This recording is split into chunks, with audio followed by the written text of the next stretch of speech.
I'm disabled, bro. I now have the power to bypass every line, park closest, get special treatment. Grown ass man being pushed around, die from embarrassment. I'm like, you know, let me stand up. Let me start walking. And then you fall. So the night's amazing. We're drinking, right? We're at the bars. The vibes are up. Let's go to the Boston Park. Oh, We go there drunk. God. First, we do the slides. And I'm going down the slide. I'm like, yeah, this is fun and all, but it's not that fun. The famous Boston Park where the police officer went down and ate. We go there. I see a bunch of people on this, it's like a rotating monkey bar. And people are hanging on to it. And they're being pushed around. And it looks like a lot of fun. I got that. I'm like, that's me. I'm like, I've been working out. I'm going to put my strength to use. I'm like, if I fall, I'll be okay. So I climb it, right? I grab onto it. And I'm like, all right, guys, push me. I am going fast. It felt like I was about to get launched to the moon. I'm like, holy sh! I let go. And I'm like, should I just let my body fall? Or should I try landing it like a superhero? And I'm like, you know what? I'm going to land this shit. Oh my God. He was the first person to approach me. He was in like full father mode, bro. Are you okay? Are you good? Are you good? Get up, get up, get up. And I'm like, I'm fine, I'm fine. As soon as I get up, I'm like, yo, I felt the bones in my ankle move. Because I went to the urgent care and I was like, yo, I need x-rays. I'm pretty sure my shit's broken. They're like, okay. And the x-rays come back to me. They're like, so we can't see your bone. I'm like, what? Did it just leave? They're like, your foot's kind of too swollen. Dude, my foot was fat. I'm texting my mom, my family, everybody. We ran into another person at the airport that Kayla knew, and they're like, oh yeah, I sprained my ankle in the Boston Park. This fucking place is a death trap. I went at the urgent care. I told her the nurse's story was so embarrassing. And she's like, oh yeah, they opened up a whole new urgent care because of people like you that go to the park and get injured. Did you get sent there? No. Like, hey, bro, we don't take dumbasses here. Like, yeah, you gotta what? get the hell No, out of here. that's for that hospital. Yeah. It's like Weenie Hut Juniors and then Super Weenie Hut Juniors. Yeah.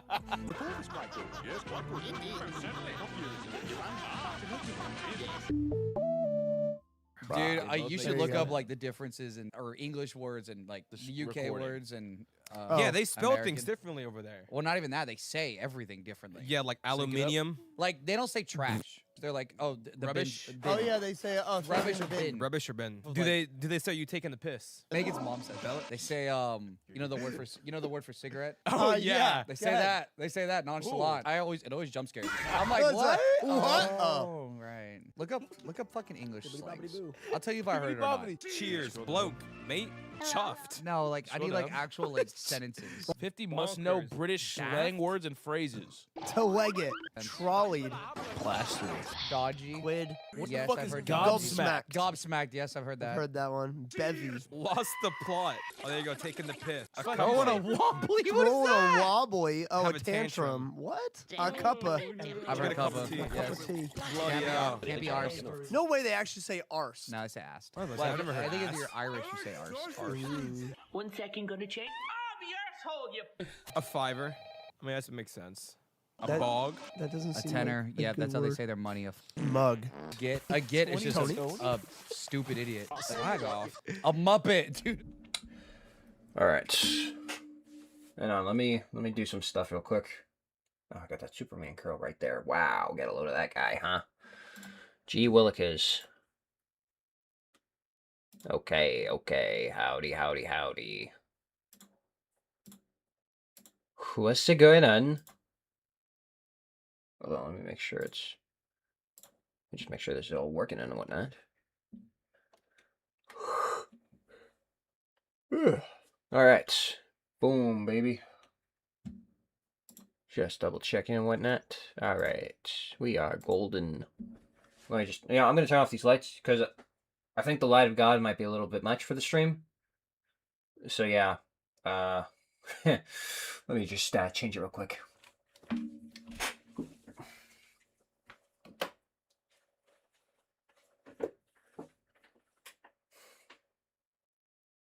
Probably. Nah, wrong one.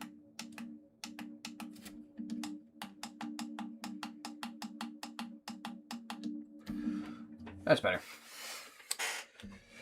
Not too sure. Anywho, we are farmers. Bum ba dum bum bum bum bum. All right. Let's go.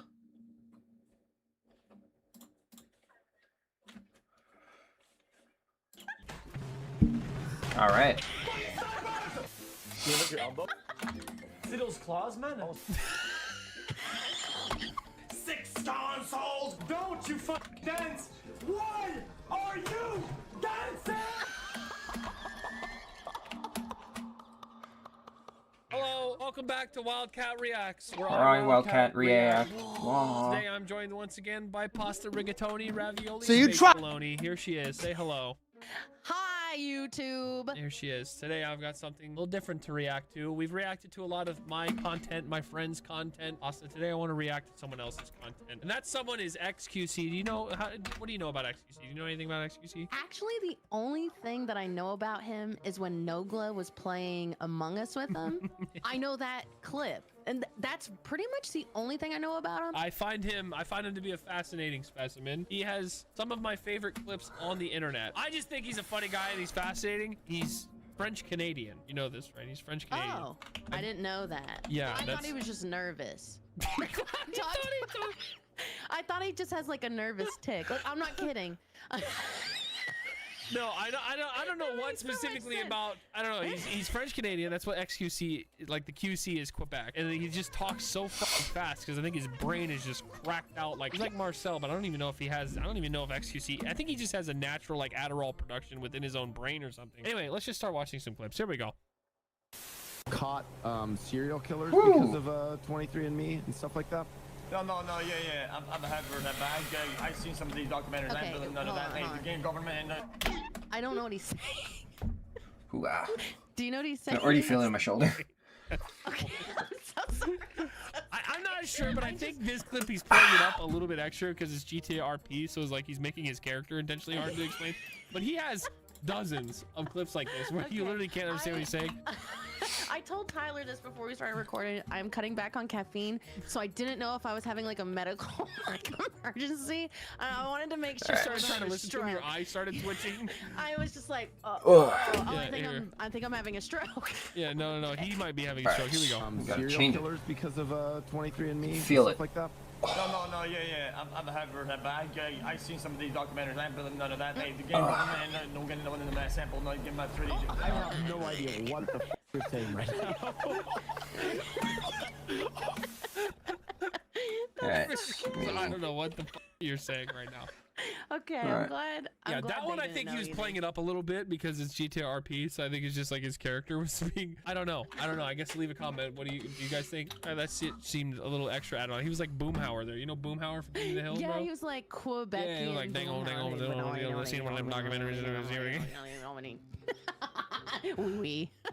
Why is this cheetah looking at me like that right now, by the way? It's giving like Kind of giving. I know what you've done. It's kind of given I'm gonna fuck you eyes, not instead of fuck me eyes, dude. That thing wants my ass. Oh my god. All right. Let's see what XQC has to say about this creature.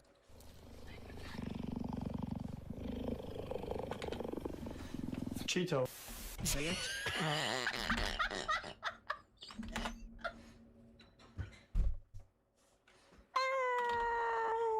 What a beautifully cut clip. What a beautifully. That's what the a- perfect clip.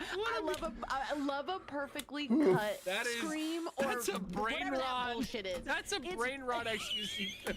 Cheeto.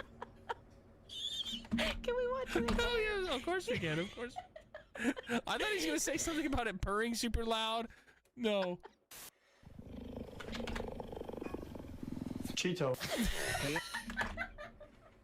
Okay, we I gotta start watching him. I gotta start watching XQC. That's his knee, dude. Do you see the image right now?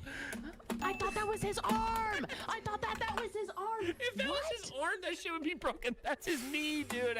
Wait, sorry, I Oh my think- god. Oh yeah, yes. he used to be pro at Overwatch. He used to be an Overwatch pro. He competed and stuff. Yes, like he was literally a professional Overwatch player and Wow. like one of the best in the world. But he also played Winston. Do you know Winston, the character in Overwatch? Yes, I've played a lot of Overwatch. Yeah, so Winston's like the most, arguably one of the Annoying. most brain dead characters to play too, because It's You just literally click. don't. Yeah, you just click. You don't aim, and he like zaps everyone and shit. And he's like a tank.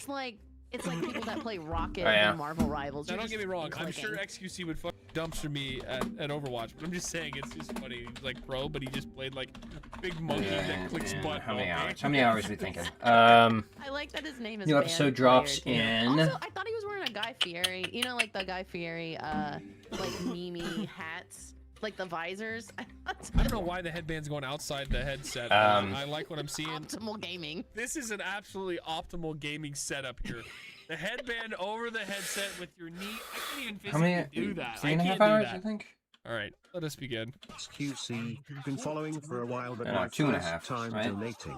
Just wanted to wish you a happy birthday and also recommend this game for whenever you decide to do variety. Okay, It's not my birthday, dude. It's not my birthday. It's not though. It's just not. It's my birthday's in a year and a half. And then. Yes. Yeah. Cool. I've uninstalled it too. I've gone through all the stuff that Steam would normally have you do with this as well, to the point where I've sent a report over to Steam like, hey, this seems to be an issue. So I went directly to Steam because I followed a bunch of different stuff they're talking about doing to see why this would happen. I'm starting to think what they sent us was not game keys, but beta game keys that just have the updated stuff. Yeah, that's what I was thinking. Because I just tried something, just out of pure boredom. All right, let me see if I can get. Clicked and went to properties, went to game versions and betas, and put the code in there. As soon as I put the code in, So what is check this? code, beta access code invalid. So I don't know if that's just saying, hey, that's not a valid code or whatever, or if it was meant to be a beta code, but they're not I don't letting know it. why it continues to I'm like. starting to think it was a beta code that was meant to just let us access everything through the playtest. Because the playtest the playtest update, the last update for the default public version was today. So I think we make this a bit smaller. There we go. So I'm thinking it's not a game code, it's a beta playtest code that we basically just get access to everything through the playtest for a short period of time.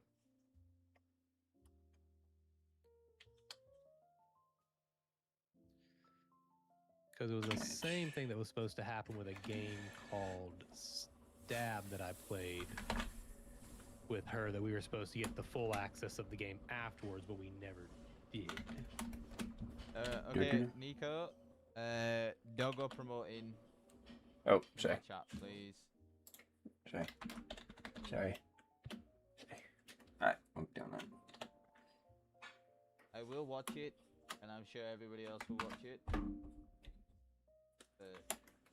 Don't go promoting stuff. Sorry. Probably shouldn't do that. You're okay.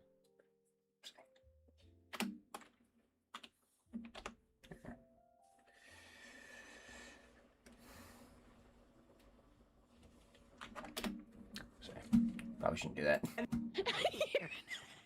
Okay. My bad. Okay, there's a lot to process there. First of all, he looked really sad that he didn't know his birthday, and then It's just not, dude. It's just not. He kind of looks like Ninja here almost, just with the hair and the headband, dude. In fucking a year and a half. My birthday's in a... He's kind of... That was a very Nobla-esque thing to say there. It was.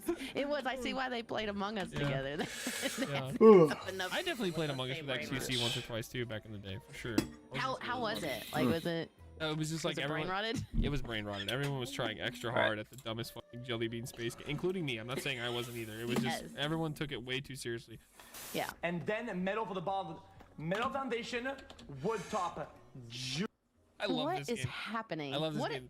This game's called what is he Poly Bridge. making? It's called Poly Bridge. So the idea of the game is, it's literally like structural engineering. You have to build a bridge that actually supports weights in this game that has like physics. You have to come under budget. He's about to build a bridge. He thinks he's I think I giga-braining did right this now. in college with. I did this in college with popsicle sticks. Yeah. This is fun that they made an actual. Excuse me? What? Foundation, wood top. Jesus Christ. What? Jesus Christ. It's like he's even He says shocked, like, I can't juicer a believe- lot. That's his phrase. He likes to say juicer, and it just means I don't even know how to explain what it means, dude. Juicer. Yeah. Like, juicer makes me think of like guys that bulk up with steroids. You know what I mean? Like, Yeah, that's a yeah, but juicer it's in like he's my- describing something in the game as like being a juicer. Like I don't know how to explain it. I don't know. like I don't it's know. doing numbers. Let's just move on. Yeah. This is him getting shit on in Fortnite.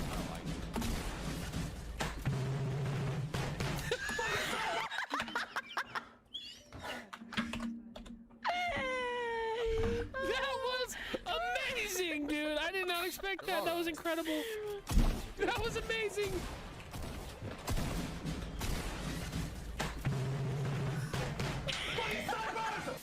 Can you lick your elbow?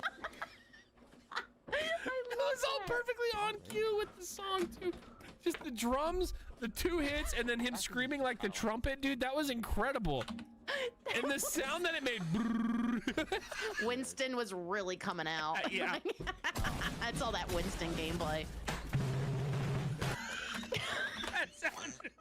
Look at the pixels on this fucking webcam. Can you lick your elbow? Oh. Did he say please sideburns? He said no, stream snipers. Stream snipers. They said please. Please sideburns. I like This clip, they're saying, can you lick your elbow? All right, here we go. Lick your elbow? He's licking his elbow, dude. Okay, why would you want me to lick my elbow? That's an old one. What's that called again? The plank of. Why would you want me to lick my elbow? What's that called again? The plank of. What was that? What? The theory you were talking about. The planks of what? No, it's the ship of Theseus.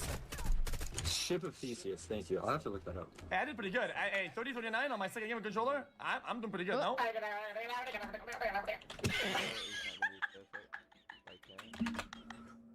This clip is the whole reason this video is existing right now. This is one of my favorite clips on the internet, dude. That kid fried him so bad, dude. It's so funny. It's one of the greatest COD like gameplay like voice clips ever. I love it so much. Look at his face. Look at his face, dude. He got fucking clapped by this like 8-year-old that just shit on him. I would turn off stream. No, it's the ship of Theseus.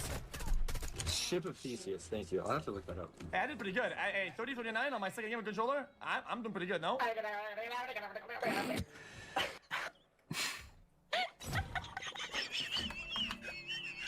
I would turn off stream. There's no recovery. Ouch. Oh, that kid fried his shit so bad, dude. Oh, I love seeing Call of Duty clips. I mean, it makes me want to play more of it. I haven't played a lot of it. Nobody I cares want to about the play game right more. now, sadly, but that shit is funny. It's so good. Oh, this is Valorant. Oh. Alright. Man. Oh my god. Hey, look at that.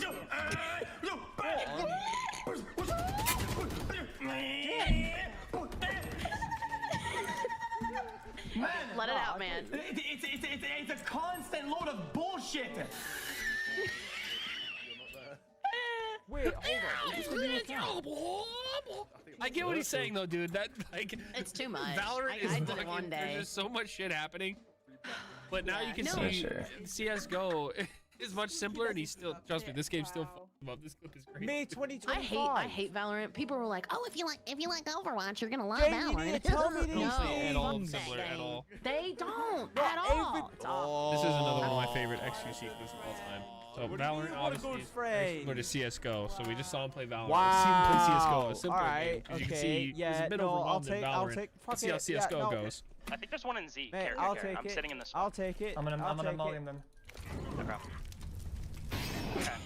I just got molly. He lights his friend on I fire. think they molly. What do you like to know? Where did your molly hit? I mean, Yeah, Brandon. want me to- Oh. Yeah. Oh, man. I'm gonna be honest.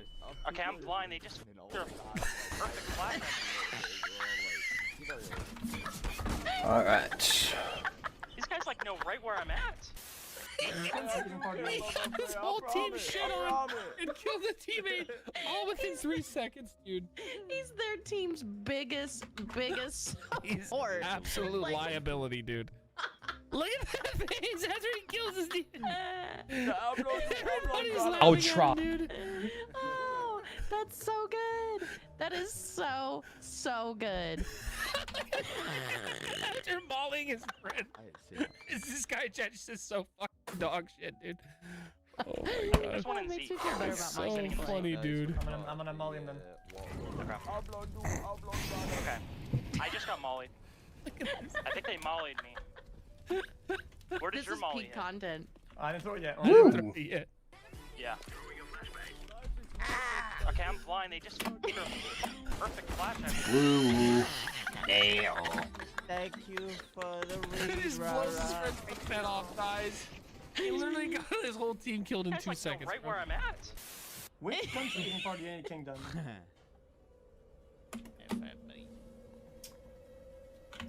England? Dumb fuck. You did that on purpose. Brother did that on That purpose. one might have Ain't been. no way. That one might have been bait. All right, what That is was this one? definitely More bait. animals. Him and animals is a great combination. Who are all these people, by the way? There's train wrecks. This is Yeah. Trihex, I think. Maybe, I don't know. I'm just assuming because he has the tryhard. That's the tryhard emote. I don't know. I'm assuming. Maybe I'm just being racist. There's a black guy in the tryhard emote, but I don't know. We double teaming his ass. That's Holy shit, man. his son or something. See those claws, man? You see those? You see those claws? See those He's the horns are claws. claws, man? You see those claws, man? That's so, like you can't write that, dude. That's so unintentionally hilarious. That's my bro. favorite one so far. That's no, the the Cheeto. Cheeto is better, I think. Cheeto's my favorite. Cheeto, we need to do like a Cheeto. ranking of these. Cheeto, nothing can stop I Cheeto. took him back by accident, like an idiot. I just dropped down like a dumbass. I'm a little bit late though. I got minis. In here? Got minis, yeah, I need them. There's those boogie bombs. No, I got minis. Oh, double barrel shotgun, is that good? What? Double barrel shotgun, is that good? Oh, 199 now. I don't know what just happened. They're trying to speak his language, Yeah, you know yeah. what I mean? Oh, that's the thing about gaming. It's universal, man. Yeah. Every language. What are we gonna do with that, man? What do you say, bitch, man? Fucking enunciate, bro. Donnie. What the fuck are you doing? Man, can I buy a pickaxe? Pickaxe? What, play Fortnite? Are you okay? Have a nice night. He's trying to buy lockpicks, I think, maybe? I don't know. He just shits his pants and runs away. This is what too much Overwatch does to a motherfucker. This is what happens when you don't touch grass. Yeah. You know, so I have to stretch up so that I don't build blood clots and I don't die on stream because otherwise I get banned. This guy is so good. Priorities. Gotta do jumping jacks so he doesn't get blood clots, so he doesn't die on stream because that would get him banned. Obviously, you don't want to do that. More animals, dude. Look at his face. That's a man who's just seen an alpaca for the first time, dude. He's about to say some shit about this alpaca. What the fuck is that? What's that thing? Is that a dog? Is that a dog? It's not.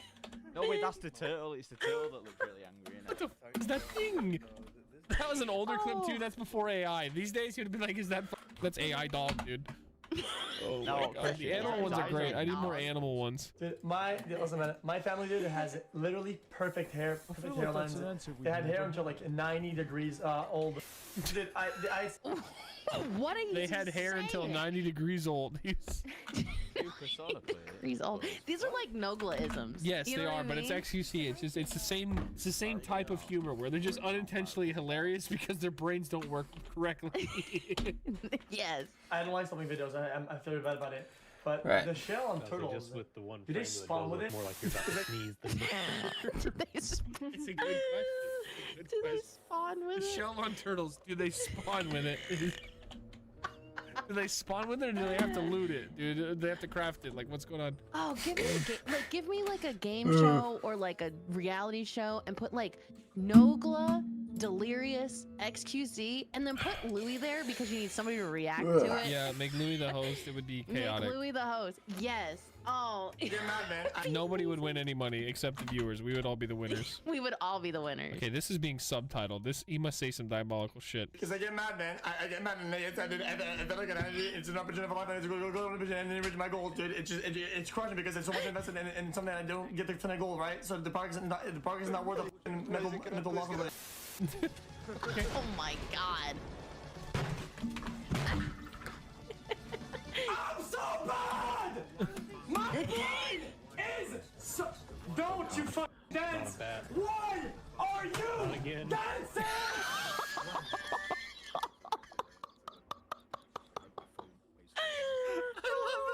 He pulled the monitor closer so the guy could hear him better. Is insane, dude. Why are you dancing? He had to make him stop dancing. He's like shaking him. Oh my god, this is not a reality. This is his great. world. His world is insane. It's spectacular. I love it. Mods, sub only. I'll try. Sub only, mods, make it sub only. Oh yeah. What is he cosplaying as? Queen. A mercy player. You know. I guess. Oh. We get it. There's a woman in the game. A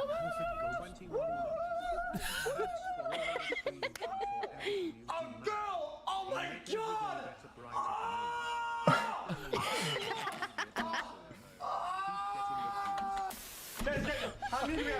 Oh my god. If he has any neighbors or anybody living with him, They've all killed themselves. I think they're fine. I think.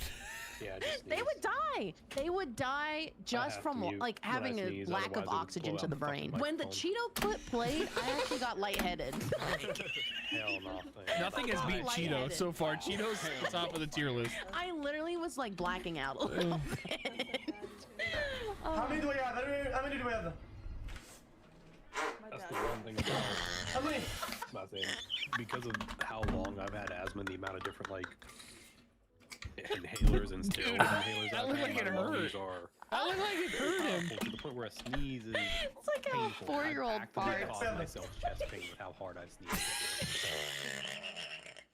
That's how a 4-year-old He like grimaced before he even started. Oh, this is gonna suck. Because of how hard I've sneezed. There was a girl that I used to go to school with. There was a girl that I used to go to school. How many? He's right back there. Oh my god. I didn't realize she was like, yeah, well, my mum burps, coughs, and sneezes at the same time, so it sounds like. Alright, what the fuck? Wang, wang, wang. Mate, honestly, I love tagging around with Olivia. Bang, bang, bang. My mum coughs, sneezes, I don't understand anything. You know when you ask like a 5-year-old, be like, "Can you describe the movie you watched?" Yeah. This is what happened. It was like talking about a Power Rangers movie or something. I'll be honest, kids say something like that funny shit. And then Megatron. I think we're about to get another one here. This stim-landing god, dude. He hits every shot, man. All I need is a little bit of Ultron, but I couldn't get it because I got a shot on the way in. If he had to anything, I'm gonna try to get out. It's like Ramp God, yeah. But I think I'm gonna fucking fight, man. Yes, dude. Oh, that was amazing. More Fortnite. This Fortnite era was great, bro. He was playing arenas. This is like the competitive mode where he's trying to like get his points up. Like this 7 right here, you're trying to get up to like, I don't remember what it was, 300 or some shit. And he was getting stream sniped constantly, which was easier to do in this mode. And he would This is how the time. conversation would. Snipers! Snipers, dude! I can't believe it! Dude. Stream Deck Analyzer. This is one of my favorite clips of all time. One of my favorite things about XQC is that his setup has always been very simple. He literally just uses like a Logitech webcam, no crazy layover or animations or anything, right? It's just his gameplay. It's just his gameplay and his webcam. Yeah, I like that too. I like it. It's simple. I love Queso. I love watching Queso. Exactly, and that's same why. vibe, same vibe. It's just a genuinely funny person just playing games with no fuck flash or pizzazz to it. This is him describing other streamers' setups. Was like, we're gonna do this in one. You're gonna get Stream Deck Analyzer, moderator stance, sound filter, 6 monitors, pedals, This is how drums, gaming guitar controllers, 6 consoles, 10 computers, bunch of wires, sound pads, speakers, antenna, satellite, dog cam, cat tree, cat this, and a bunch of dogs did it, right? Dogs did ready to fucking analyze NASA's landing speeds, dude. 15. 6 consoles, bunch of fuck wires. I love it. I quote that to this day, bro. It is true. Yeah, I felt really. This is how the fancy when I upgraded to a 3rd monitor last week. I've got 3 monitors and 2 PCs. That's about as complicated as I get. 15-minute delay. And then what? Stop Then sending what? shit. I Don't thought to want it. myself like some crazy, complete idiot. Hey guys, Complete idiot. What's up, man?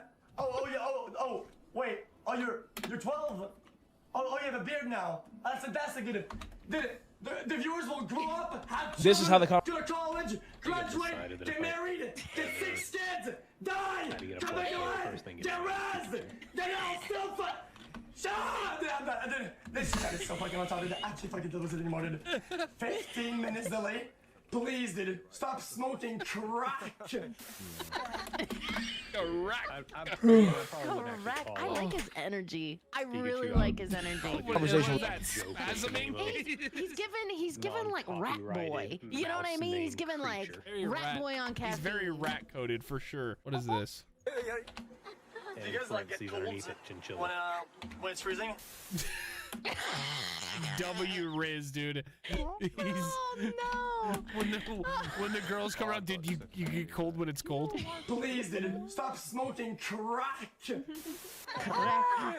I would want to put a you guys like speaker get cold in it, but I'd be afraid that people when it's freezing? people's dogs would mistake it At the end of the day, it's not. This is how the conversation would go. If we're all 3 already. Jan, a man of fortune. Ah! Like scream. I gotta walk away. Yeah, I'm not seeing that, no. I'm gonna throw. I've never seen this.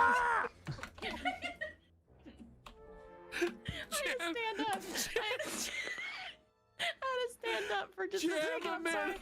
If we're all 3 already up. This is better than. Oh my god. This is better than Cheeto. This is. This is number.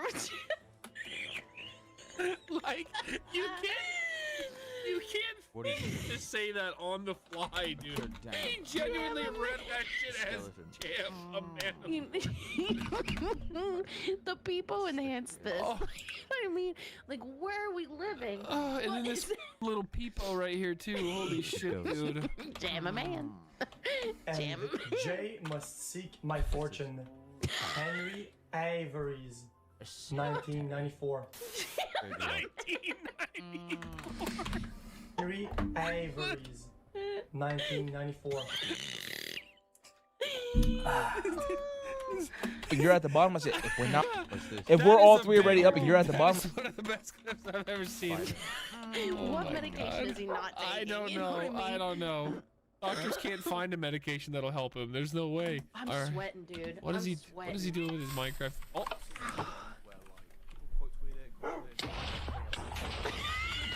Worth getting back into Overwatch again. I hate Vig.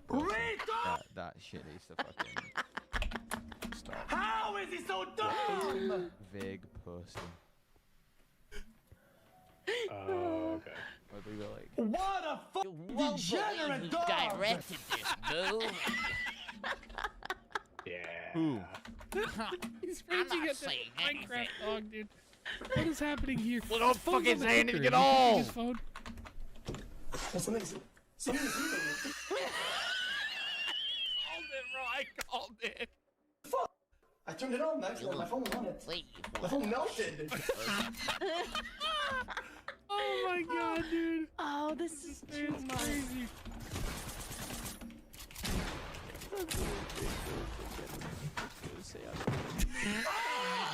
Dude! He gave birth. He gave. I need to pause it in midair. I couldn't, dude. Pause it in midair. I get it, dude. He's too quick. It's too hard to. Dude! How does that not hit? This man deserves every sub he gets. And that was pretty much it. That's how it all started. Yeah, this is repetitive. I'm done with it. It's too long video. Well, there's a lot going on. I don't know what to look at. Fuck it, dude. I don't want to grow myself. I think that's like how you go, but I have to do it.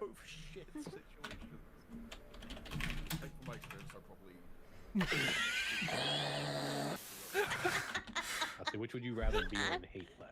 In this scenario. Okay, the video I was watching was like, I think it's a series of like celebrities Googling themselves and then answering the questions that pop up in Google. And XQC did it. And the first one is, does XQC have a disability?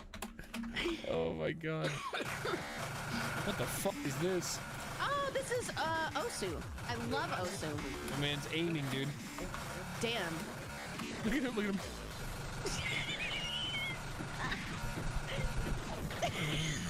That's how it feels playing Osu. I'm telling you, that game, I played the out of it. If we're all three already up and you're at the bottom, It's exactly. This is the Osu experience. It is. He's not wrong.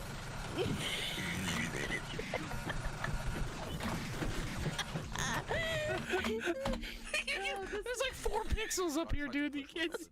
Look at his hand. His hand's gone. It's just. It's just a. Oh my god, dude. Incredible shit. Why does your hair look like a hat? I don't know. Why does your dick look you win. You're right. I want you guys to watch this. This is the most important part. It's the French touch. Okay, he already looks like a The cryptid. vanilla. Oh, the fragrances. Dump.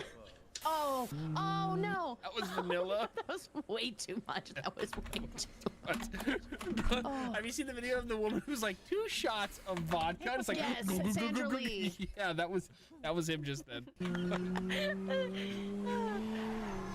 don't matter. This here's a relic. He was southbound on Popular. Hey, yo, you! Yo, open the trunk! You just trying to step up to me and take my place. I'm telling you right now. Huh? Open the trunk now! Alright. Close it! Go! Close! He's hiding from the cops doing this shit. Genius. Oh my god. What the fuck is going on? Uh-oh. Oh, oh. What the We're fuck? not. What the fuck? I'm flying.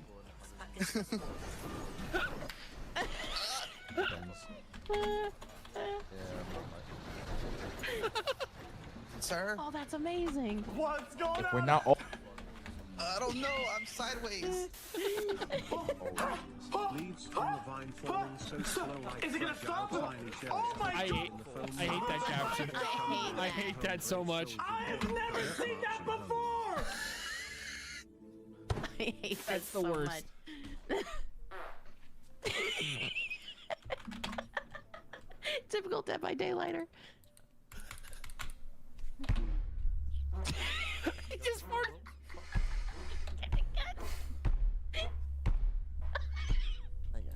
If we're not all. What is he eating? I don't know everything, I guess. Oh,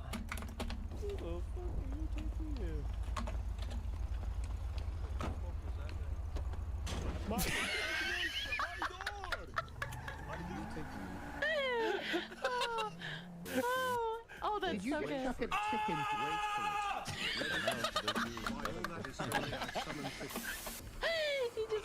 I'm not go. You live an idiot. Look at this, man. I think this is chat. It's my B-day chat. I'm not kidding it. Feels birthday. This could actually go boom. Like dead ass. Look at this What shit. did he Hold do? up. It Why has does it look like that? mismatch. Nice walls feel. White PCIe, black PCIe, and they go down at top to bottom in the bullshit. Where they're not even labeled properly. Oh my god. Bro, they're not even labeled. Oh my god. They go up and down. Okay, It Nolan, still but works, which though. one? It still works though. Also, look at this shit. I'm Look not at the SSD. wrong. I didn't have the screw for it. I voted not Oh, good. Hey, here's wow, no glare. Here's no glare Oh, I know XQC. this one, I Here's no think. glare He XQC. doesn't miss- Yeah, but he doesn't miss his dead wife. Why? Why'd you vote me? Because we're on admin. Your info is trash. Wow. So the lights are down, the body's been there for a while, and you walk inside of office when lights are down to go do what? Yeah, but that's not. Yeah, but that's. I guess I'll just. Yeah, but that's explain. not her fault. So I've mainly been left side of the map this whole round. Technically, the I just finished my. was the one that actually Talking too slow. him like Okay, sure. better fine. understand his Okay, humanity. talk faster. Here we go, guys. We're going to talk faster. I But did the also- pull down thing, and then I came back like a minute later, and I pulled it back up, so I knew the round was very long. And I'm But pretty sure I even saw a then- top left at one point after my download. And then I went there. It goes, okay, it's very long. And if There's a few kills over on right side. We might be fucked here. So I went to admin. I saw the report. I reported it. Is that quick enough for you, brother? No, it's not. And if they say no, What is he doing? Why do I see this man's ass? Much adrenaline! So much testosterone! Oh, it's not expected. Dev just opens the door and leaves, dude. Oh my It god. makes more logical sense. that Hey, he would Carpenter miss from the one that's Harsford. technically still alive, since he still does have some of the Harsford. thought Okay, process of A what? commenter from What? Harsford. being This is a crazy a image. Viltrumite and everything. That wife There's is so gone. much going Yes, on. Okay, he's got a commenter from Harsford. Because of how much time he spent with her. Oh, it's not expected. Sure. I am a carpenter from Harsford. I made a pizza, not a door, man.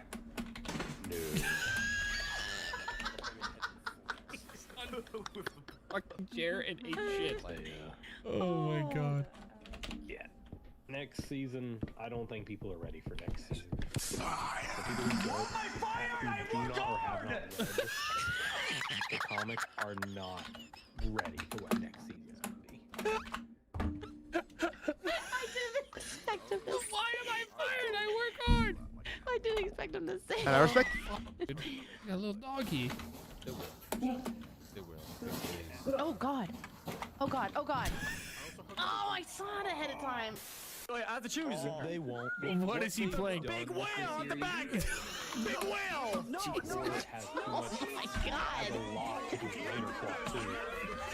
But like, they won't. They only made. I've never met more sensitive people than in video games. Snorlax, I do not choose you. Get the fuck out of There's a big black guy behind him. The stage is ready. Look at him standing in this fucking blank ass room. What they were doing back then, like why they changed tech jacket and everything. Yes, I they made will say, proper changes. hold on.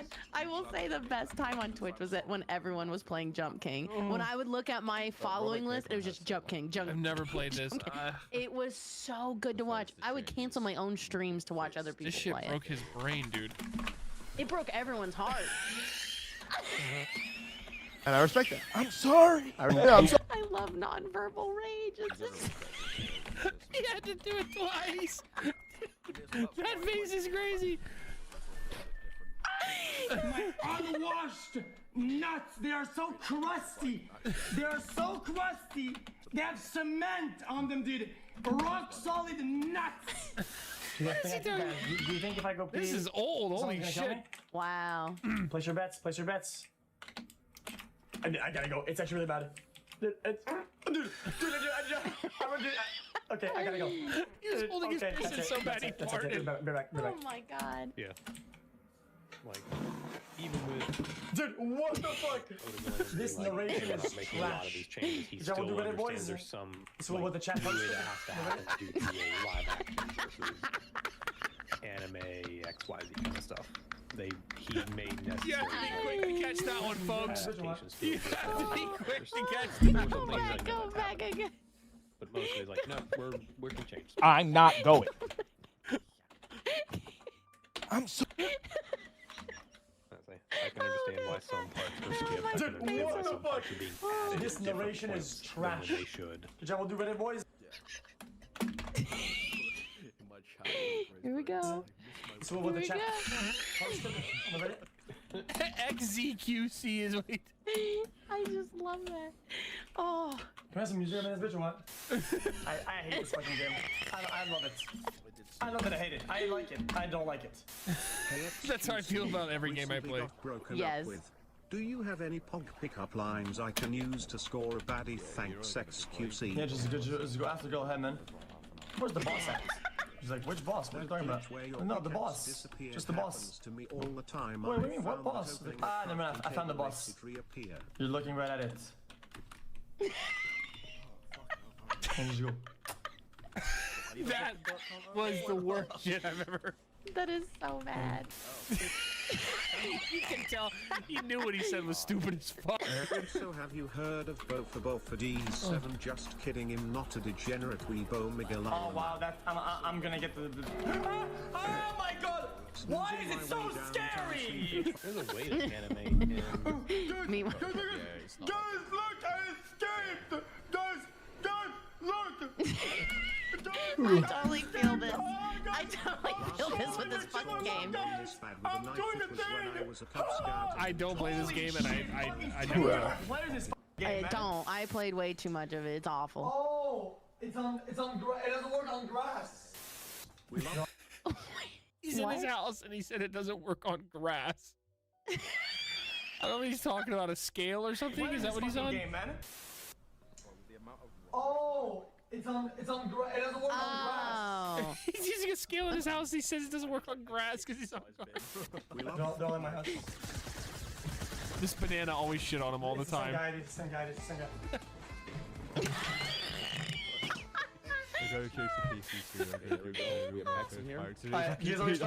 We haven't started yet. We're about to start. Yeah, I'm about to put it on. Do you need a second?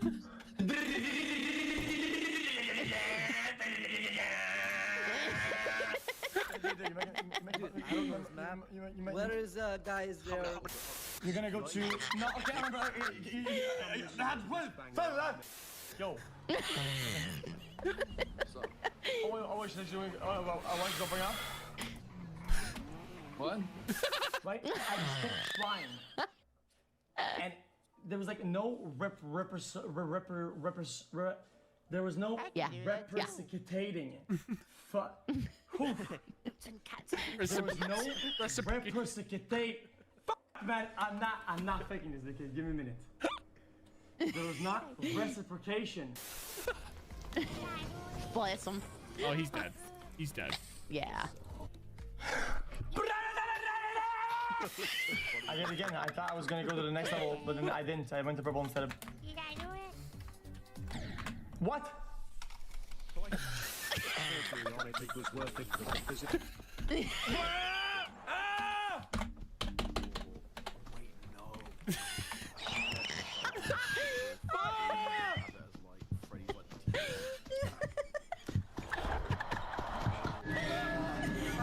I fucking hate this shit. This is so trash.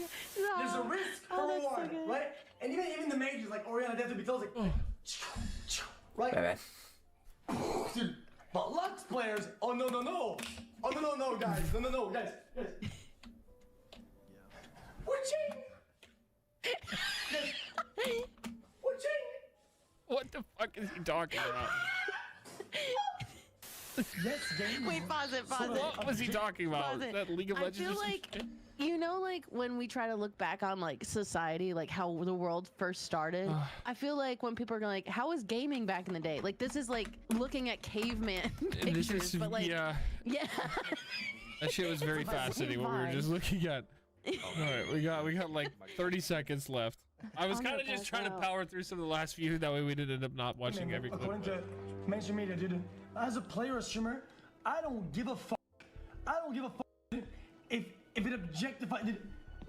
The product is delivered to be consumed in a certain way, and I'm consuming all of it. Yeah, I'm not afraid of saying it. When I see tits in games, I get hard. Way harder than I should be. Nice. Way harder than I should be. That is insanity. That's 25% way down, right?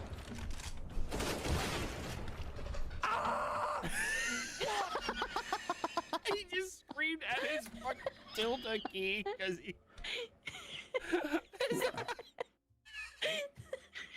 25% right?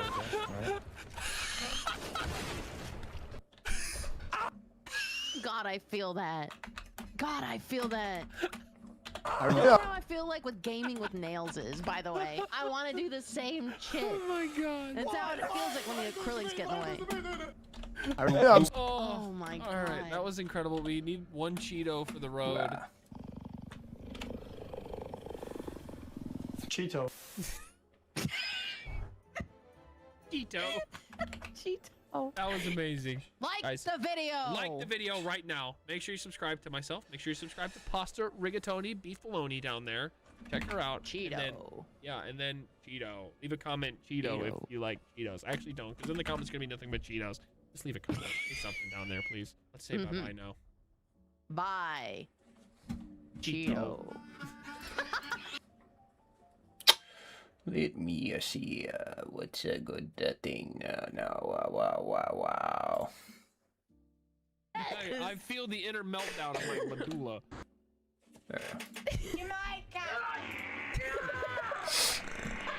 That's one of the most horrifying things I've ever seen on the internet, and I've watched people literally die. Hello, YouTube. You have been asking me to get back to the TikToks and all the meme bullshit that we've always watched. And guess what? The memes. The memes are back. The memes are here, and I'm here with Wildcat, and he's gonna be watching this brain rot with me because Yeah, this is what you guys wanted, so you better click the like button right now. exactly. Idiots. And Right now. subscribe, okay? Yeah. Subscribe. She's giving the people what they want. Reward this woman. Now. Thanks, man. I appreciate that. Now play the poo poo pee pee TikTok.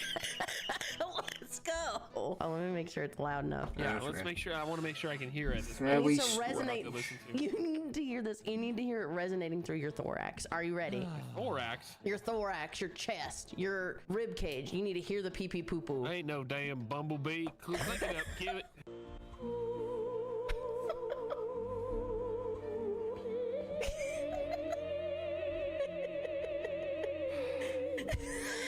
This is definitely a pasta TikTok. It's a good way to start. I thought this was a great way to start. It was beautiful. Incredible. It's just so nice. I need to know this game. I need it. I do have an Oculus. I need this game. But I'm also afraid if I bought this game, I would never What stop. game is this? The pee pee poo poo sock fucking tournament game. What is this? It's beautiful. I also would love to hear Mr. Roboto as pee pee poo poo. Pee pee pee pee poo poo pee pee pee poo poo pee pee poo poo. Your brain is broken. There is a fuse blown in there. It's Things okay. are not connected fully the way they're supposed to be. And that's It's fine. Oh my God, why is it so long and hard? I mean, what can I say? You know what I'm saying? I can't. This is the official. This is the official St. Louis Arch TikTok, by the way. Ain't no way. It is. The official. It I don't believe is. it. It is St. Louis Arch National Park. It says unofficial account. No. right It's there, official Pasta. for It me. does. It's official for me. Is this like you moved to St. Louis and then your algorithm switches it? It's like, oh, it's long and hard. Rhonda in the comments, it's got a nice tilt too. Get your horny ass out of here, Rhonda. I will say the national parks, like I know this isn't actually an official one. There has been so Already many done. official national park TikToks that have been going fucking crazy. I don't know why they're so horny. All these brands leaning into the brain rot, dude. It's magical. It's ruining the youth, man. It's not beautiful. No, I love it. I think we should. I think this I know gives you us. love it. It gives people more of a reason to support your national parks. This is. Have you seen this lady before? What the fuck? No, I have no idea. Oh my gosh, Why she's is my she favorite. screaming at me? I just. She does impressions of Facebook moms, by the way. Oh, I love You that. Facebook moms are the best. Yeah. Oh my god. She is in there, dude. Back away from the camera just a little bit. Every time you. This is Carol. Every time you share this Bible verse, the devil takes a step This is back. Carol. Name it and claim it. I am not ashamed. Put on your full armor of God. Thank you. This is Carol. I'm a fibromyalgia warrior. Be blessed. Fibromyalgia. This is Carol. It's my stim lately. I've been just going around like looking at the dog like, do we need dog food? This is Carol. I just love this shit so much. This app is melting your brain. I think so. I don't get on TikTok too much. I mostly go on my browser. And this is. I like her caption too. Beam me up, Lord. She is very much like a Facebook grandma. This is Carol. I remember. Hey, it's just by my Julie Bravo Pottery in downtown Seneca, 309 East North First Street. We've got great news. The Pottery Toolkit has arrived. We are your distributor for the Pottery Toolkit. Within this 6 mile radius, she's still yapping. Goes right over the PR I don't Pottery give a forms. fuck what other people think of me. The original sound from Peak Motivation. There are people that unironically like their TikTok and Instagram Reels feed is like that because they're like, dude, it's time to get up and be an alpha today. It's time to grind. Yeah, someone said this was intentional, Juliet, wasn't it? I don't know. Was it, dude? Did she just do this on accident? I think it was by accident, and I love how it says, just hold on, Jessica, I'm getting another call. Incredible.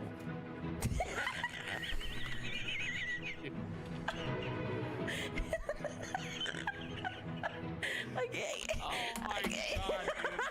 You remind me of some of my Zoomer ass friends, bro. Like I have some idiot friends. They're like in their early and mid 20s, and they'll send me shit like this. And it makes me laugh, but not because I think it's actually funny. It makes me laugh that they think it's funny.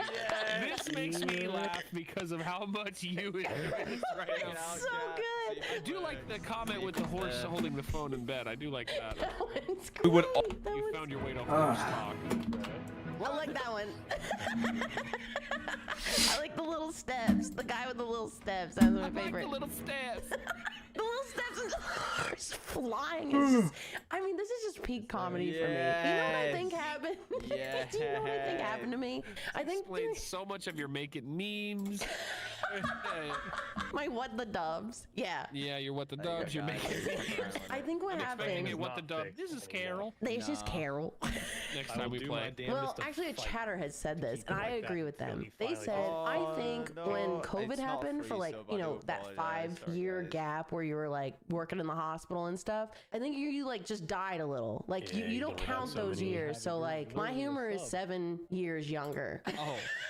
Dude, this is.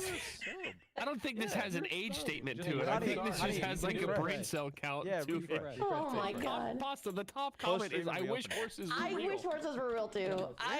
See, that's what I'm talking. There's no age for that. That's just your brain is rotten from the inside. Your medulla oblongata has been fucking microwaved. My medulla oblongata. Yeah, you're okay. Bye-bye. I don't even know if we watched this all the way through. I need to see it again. Oh, we did. It's 5 seconds long. Oh, it's 5 seconds. Okay. It felt way longer.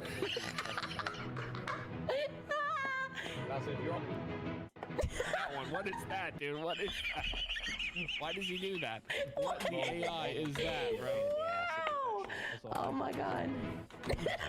All right. Dude, TikTok has to be the greatest app in the world for you, Pasta, because I have to limit myself. I feel like it doesn't matter what pops up in front of you. We would all have to try to. You've been laughing at this 5-second TikTok for 2 minutes. I have a love-hate relationship with this app. I had the most hate I've ever had on TikTok. People being like, hey, kill yourself. Like, every 5 seconds. And then I would scroll, I would see like somebody make a TikTok about me and they're like, I wish she would kill herself. The next one would be like, this is Carol. Oh yeah, if you're just closing the stream, the range of emotions that I have with this app, it's incredible. I love it. I don't ever want it to die. And when they were going to take away TikTok, I was devastated. I was upset. I was devastated. I was like, do not. Thank God Trump saved it. President Trump, save us. We need our TikTok back. This is Carol. This is Carol. Okay, I'm starting to get it, dude. My brain is starting to melt. I'm telling you, I feel the inner meltdown of my medulla.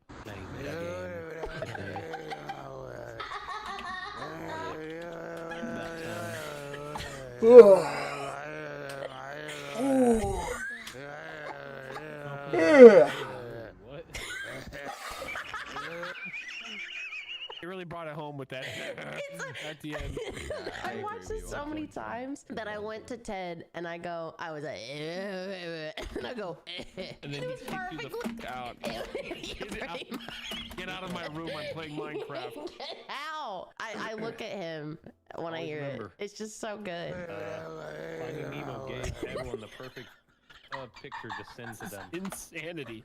Find Dory saying hello Diabolical. to the little jellyfish. This is a perfect TikTok, in my opinion. This is perfect. That's the perfect TikTok for you. This is the perfect TikTok. It's got noises. It's got weird random stuff. And it has noises in the ugliest intersection in America. Yes. And what is that advertisement for, like a Dodge Caliber or something up on the Wait, let's see. Is this even in America? That sign does not look American. Oh my god, we're It's playing not like GeoGuessr. Wait, Stoken. Yeah, this ain't America. It looks like America because it's Oh my ugly. god, look. Oh my god, it might be. Is it Sweden? I think so. I have to find this person. It's hard to tell where this Fent zombie is located, but yeah, I take an edible and then I go on TikTok and you listen to this is how it survives. people gargle for 30 seconds while recording a boomerang of an intersection in Sweden. What you're witnessing is a coping mechanism. This has 632,000 likes. As it should. As it should. Yeah, okay. Canada. Yeah, I've never seen this. Canada? Canada. Canada. Belgium. Belgium? That is not Belgium. Was it the person in the background shitting themselves? Yes. China. China. Instagram. That is not real.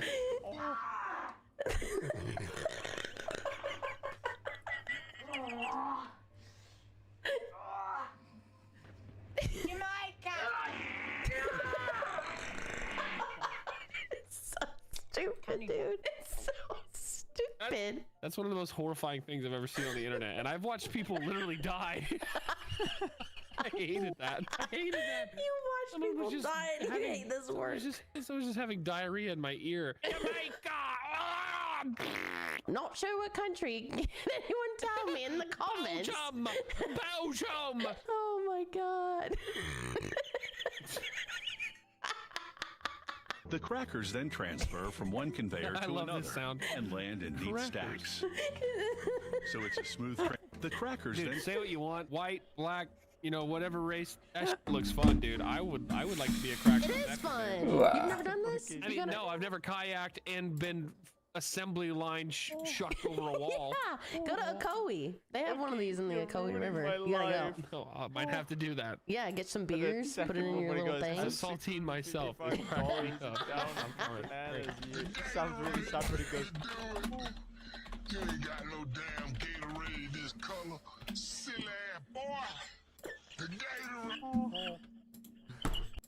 That is cool. You can tell it feels bad, but at the same time, What is inside there? Yeah. That is not. This is not. Uncool purple. You ain't got no damn Gatorade this color. Silly ass boy. I saw that one. Silly ass the League of boy. Legends. The comment recorded on a touchscreen vape. Okay. Damn, that stinks in Jesus' name. Also, don't forget that a Lego Ninjago movie dance was the best thing ever. You ruined my life. How could I ruin your life? I wasn't even there. In Jesus' name, what the The hell? audio is from audio's from something else though. It's from like a wedding. It is. I like love someone- it every Yeah, time. no, I just love it. Even that video is super funny. But the original video, I think the guy like sprayed fart spray on the microphone or something like that. At a wedding? Yeah. Holy. Like the sound. Click original sound up there on this TikTok. And watch the top video. Damn, that Lord have mercy, what the fuck is that smell? Also, like, I was thinking, why would you have deviled eggs? Like, why would you actually have deviled eggs before flight? But the other day, I ordered like 6 deviled eggs the other day. Only thing restricting my intake of deviled eggs is how often they're placed in front of me. Exactly. If I had a plate of deviled eggs on my desk at all times, I need 40 a day. It's the same. I'm the same way. I love deviled eggs. If there's deviled eggs at like a restaurant, I don't ask people if they're gonna. I'm like, I want an appetizer for myself, and I want them to be deviled eggs. Okay, this one's good too. Not like they weren't all bangers already.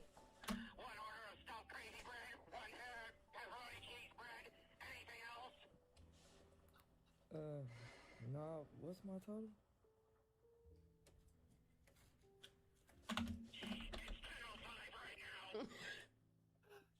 Alright, bet, bro.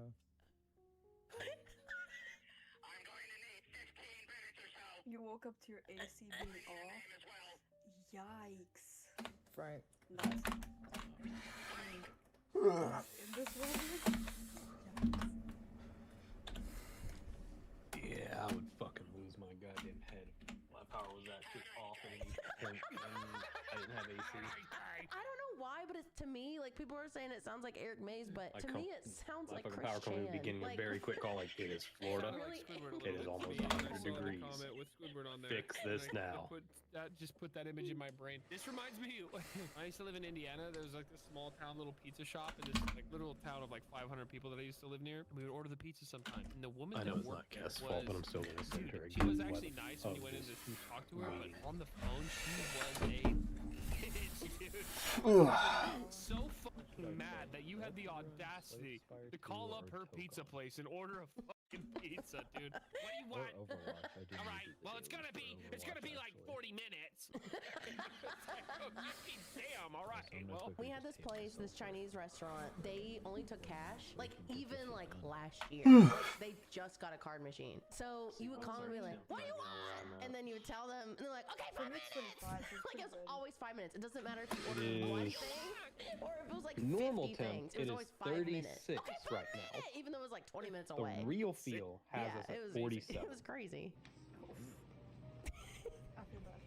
And it's only 84. I don't know what that is in Celsius. This is around, a like, great, it's not great really, exercise maybe. of free will right here. There's Maybe another that. one. Hold on. I don't know. Again.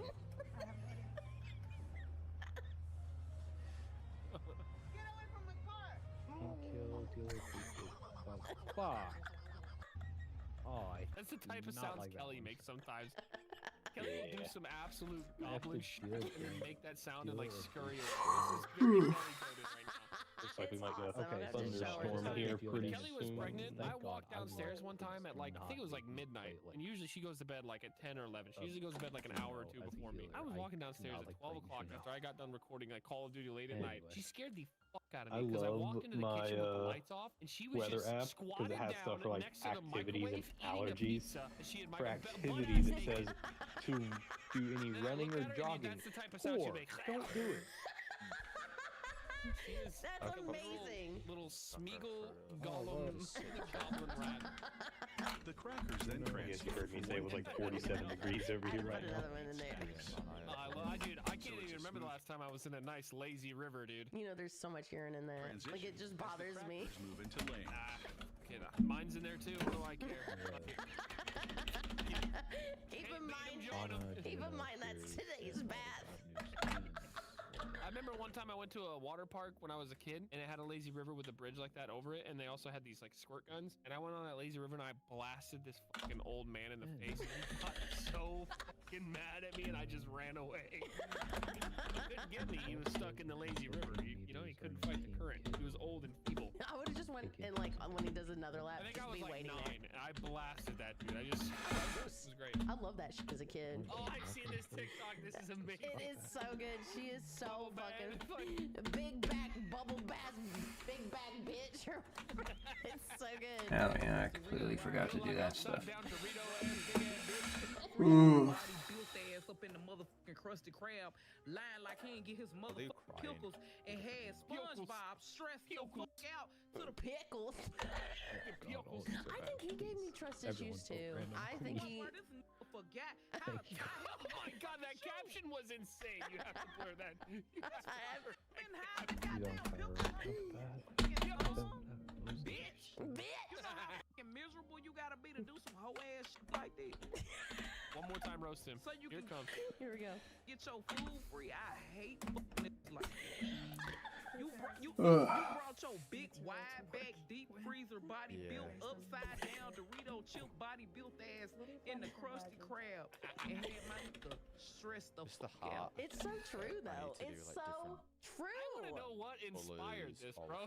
Was she just watching that episode, or she just was like sitting quietly in deep thought? Like, dude, she does a lot. She does a lot of them. Like she will go on. I think the first one I ever saw her do. She's talking about Start with the Cinderella base, work your or way up something. to like, She's like, get out the of my different daddy's looks house. of it and to them like metals and then Oh, I'm sure you've like, seen this one. This is like my colors or I have not gem seen colors this, but that I'm people looking like at to the do. photos on the right side.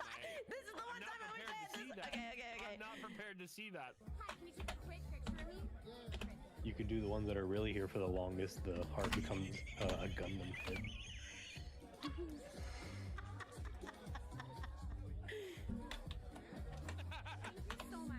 Just slowly showing the head with like pink halves of the heart.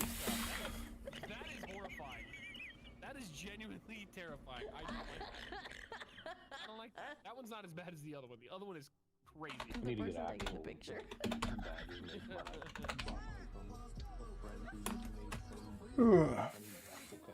Dude, some point too. I love this kind of shit.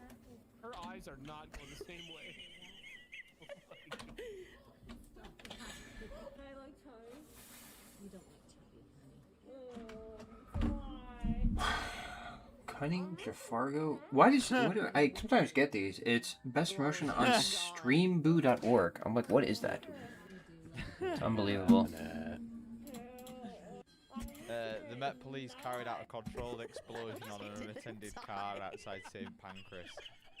Following a controlled explosion, it's been declared non-suspicious that someone's had the car blown up by the police.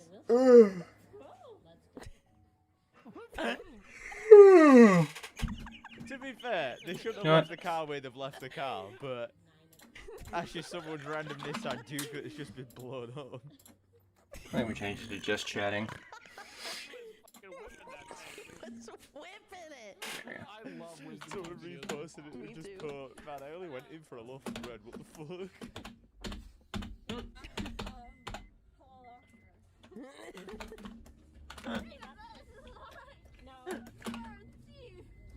I just pictured it now, just like somebody just going into the shop, having a conversation with the shopkeeper, hearing an explosion, going outside, just seeing fucking the bomb squad robot just fucking driving away.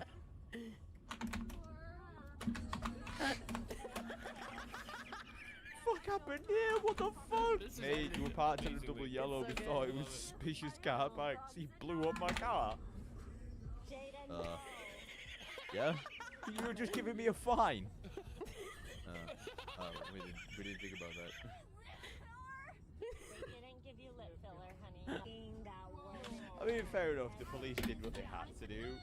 Just the way where it is parked is very suspicious. So I will give them that. But it is fucking funny just knowing that someone's car just got absolutely fucking. Yeah, it's fantastic. Yeah. I love a wisdom tooth removal. I had a incredible stuff. I have a video out there that my dad has of you. Of The me. question is Yep, because of that reasonable suspicion they had in the car not actually being in the a video, threat. but I've watched it a few times. Like he brings it Does up. the person like, it's get like our family's a payment for that icebreaker. He'll shit bring up because that they video and be fucked like, you know up? what? Is it?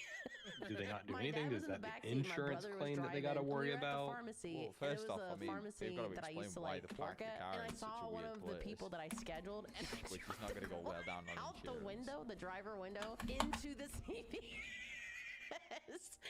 Was it a weird place? Was a legal place to park, or was it just weird and illegal? It was parked literally on the main road. Screaming at everyone. I'm gonna get my dad to send that video. It's great. Outside the train station. Just on the main road. You where normal cars are. Okay, so it was an actual thought that people would never ever park whatsoever. Jasmine Crockett. That's the best. Yeah. That's the best insult I've Okay, ever heard. and yeah, at insurance a, would probably be like, yeah, fuck that. congressional hearing or anything like that. It's just so good. very core, you are a Least blonde, bad built butch body. I just love it. I love it so much. It only has 28 likes. We're gonna go to 29. Yo, that lucky chick, thank you for the tier 1. Thank you.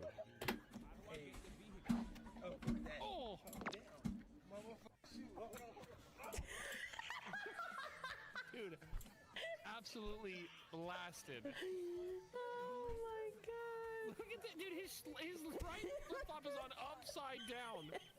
This is an all-inclusive resort, 100%. What up? Oh, that Yo. looked like that hurt. But he's fine. Hello, Nico. He's gone. Ah. This is the perfect amount of drunk, by the way. Like, you are overserved. I don't know about that. You're overserved, but you're doing some goofy shit. I'm gonna laugh at it. I've never been that drunk in my life. Oh, God. I've been close to that. 2 or 3 years ago at PAX, I was close to that. But my problem is I'm so big that I'm like, I'm careful to not get that drunk because I'm like, dude, if I start falling down. Not true. Roadman, I have my license. Oh my god. That's fucking insane.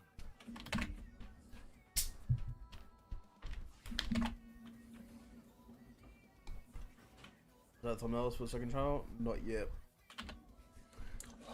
To be fair, the thumbnail, the video, not video, the tweet, fucking hell, the tweet went up literally yesterday, so.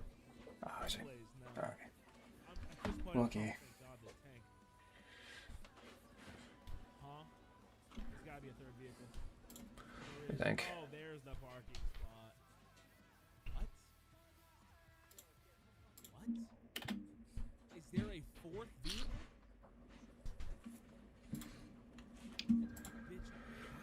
Does this count as an obstacle? I'm going to. Structures will fall and people will be injured. I'm so confused. Am I meant to park it in here?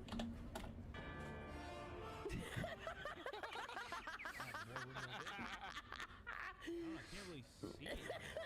Imagine this is the only video you have in Notre Dame. Not only does it come into frame, but it just totally steals all the focus too. Everything else is now out of focus. Oh, yeah.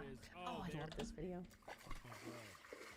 So he got a 360 camera and he's holding it in his mouth. These are always good. Yeah, he replays. An idiot.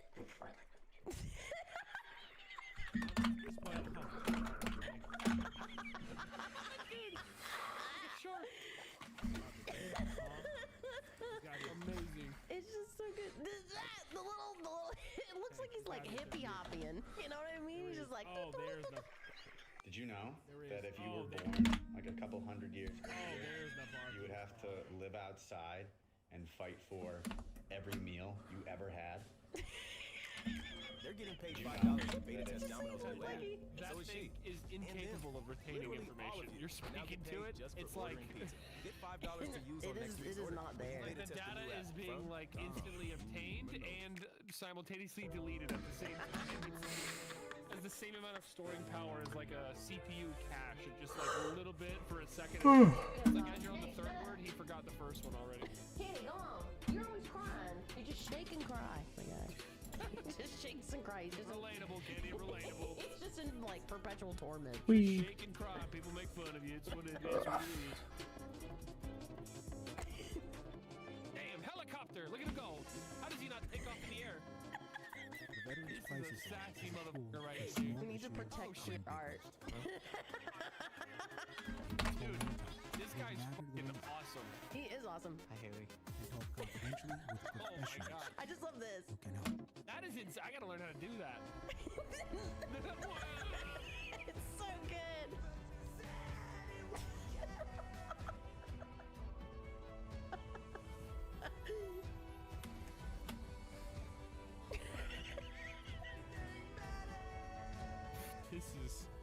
This is certainly something, dude. So I watched a Chris Chan documentary not too long ago.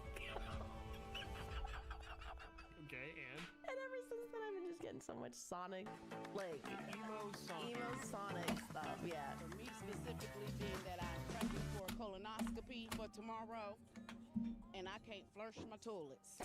Flush. So, yeah. This is Memphis. This is real bad for me. This is real bad for me. That is the Memphis. It is Memphis. It's gotta be. But it says Pittsburgh. It says CBS News Pittsburgh. She's from Memphis. She is from Memphis, 100%. That's the only way you get flushed and turd. You Well, hopefully. How the f y'all get a goat out here? Gesundheiten.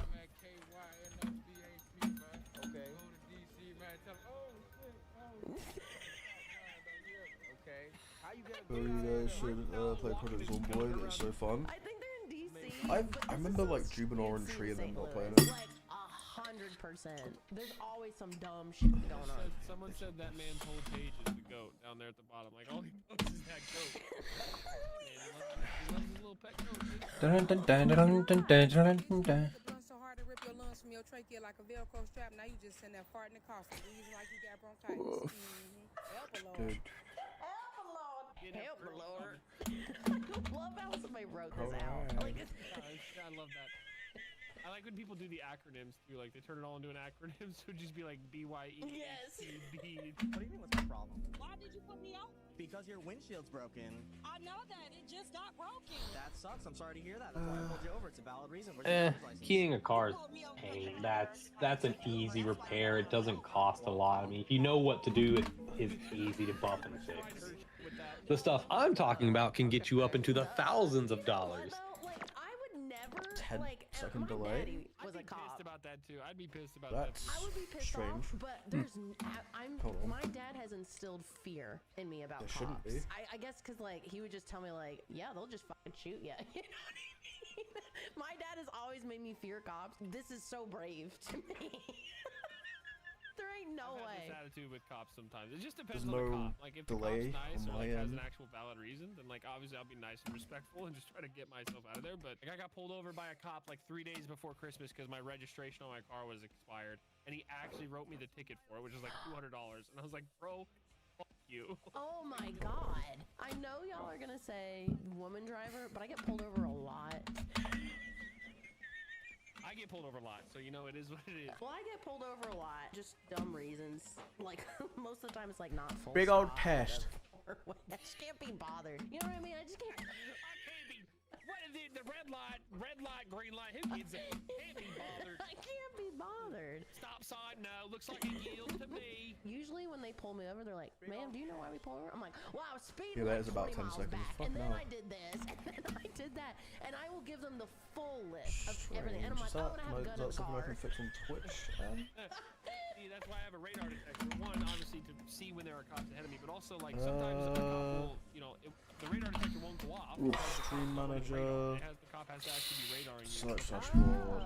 sometimes I'll get pulled over by Delay. a cop. Sure, I might be speeding, but I know that his radar wasn't going, so I know he doesn't actually know how fast I was going. So then it's like, That's oh, smart. you know why I pulled you over? I'm like, nope, I have no. Like, oh, you're going fast. It's like, oh, really? I had no idea. How fast was I going? change stream delay on Yeah, you can Obus. get out of those tickets usually. I've gotten out of every He's from a ticket. man who's been pulled over a lot and gone to a lot of court days for tickets and gotten out of them. I've gotten a lot of warnings. I've never had like, "You've I been had a cop speeding." straight up lie to me one time. File settings It advanced. was like me and friends ripping a back road, and like we were going a little fast. Our cars are loud, so like someone called us in. So a cop was like up ahead on another road, found us, literally pulled out in the middle of the street and pointed us in to go park at this like. I don't parking have lot it to pull us enabled. over. Then when he came out, he was like, What if I just enable it and then Hey guys, and welcome back to do another video. Today we're going to be playing 2.6 0. Hero Valkyrie Evo Elite Barbarians in Okay, the at most Death 2 second delay Valley then. of Ultimate Champion. It is 1:30 in the morning right now. I'm having a great time playing my video game. And the reason Kenny is recording this video Is that so gonna late tonight refresh it, is though? because he is what is called a fucking moron. And If it's a gun, though. is Kenny had the whole day, and I did something that I don't normally do today. It was quite strange. I discovered this thing called a tree. It's this thing that grows out of the soil. It blossoms into this big thing, and it's quite fascinating to witness Test. the way it like grows. 2. Anyway, 3, so yeah, 4, I'm an Ultimate Champion. 5, This is 6, like barely even Ultimate 7, Champion at this point. I did 8, this really funny thing, and it's called tilting. And 10. it means losing all your trophies for no reason whatsoever when you could have very easily won games. That I just did added that 2 seconds to it. because I'm very happy with myself in my current state in life. So we're not If gonna do Dark Elder that. doesn't pull that, I'm gonna lose it. Well, I'm gonna lose it. Let's go for an ability here, because he might not expect it. Just sprints towards his tower and kills the bomber. I don't know why now there's it's on such the a tower big and roll the delay. Valkyrie. So, ladies and gentlemen, boys and girls, toddlers in the comment section, what I have realized is that if you put one broken card with another broken card, you get a viable troll gimmick strategy. Then you throw in a goblin curse, and it equates to fun. Fun. And that's basically testing where we're something. at. So I'm going to zap this and it will die, do no damage, and then I have Evo Elite Barbarians on his tower. and I'll go with this because he used his arrows. And Man, it's so weird. Okay, so for some reason my stream has like a good 10-second delay, even though I don't have delay on. I've actually created a strategy that That's works. all streams have, a slight delay. No, but like 10 whole seconds, whereas I've just tested with Artsy's one, it's like maybe 2-3 seconds. Too shabby, if you ask me. Then you throw in a goblin curse as well, and well. What the fuck? Let's put it this way: my friend will need some antidepressants. Not anti. Well. Also anti-present, because he's not going to want to be present. Internet issue, because sometimes what your upload speed is can also affect delays. Wow, I mean, what a unique play from my friend from Epstein's test right Island. now, obviously. I'm gonna have to check this guy's plan after this game. Not gonna lie, because I might have. Well, that's my download speed, which is from the file pretty nice. I'm not gonna lie, 920 something. Oh, so your upload speed is what you're looking for with this, though. Yeah. All kind of banking on this Clash season. Now that it's come out, I don't know. Yeah, no, my upload speed is about the same as well, if not a little bit more, like 931.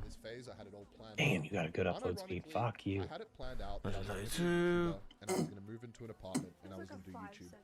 This point in my life, though, it was meant to be the Ken finds somebody he likes, and yeah, 932.8. I think it should not be that much of a delay. No happen nano anymore. No more. Bye bye to that. That is anyway, strange. Let's go like this to the bridge and just spam 3 elixir, and hopefully we get some damage here. So if it's not that, then it could be a bunch of other factors, sadly. Then he's gonna go Mega Knight in the base. I would not even be able to tell you what it is. It is what it is. He's not going to go for it. Alright, let's go for a Dart Goblin to try and snipe this as my primary air unit. She feels bad. And here comes the Mega Knight. There it is, ladies and gentlemen. The Mega Knight is on the board.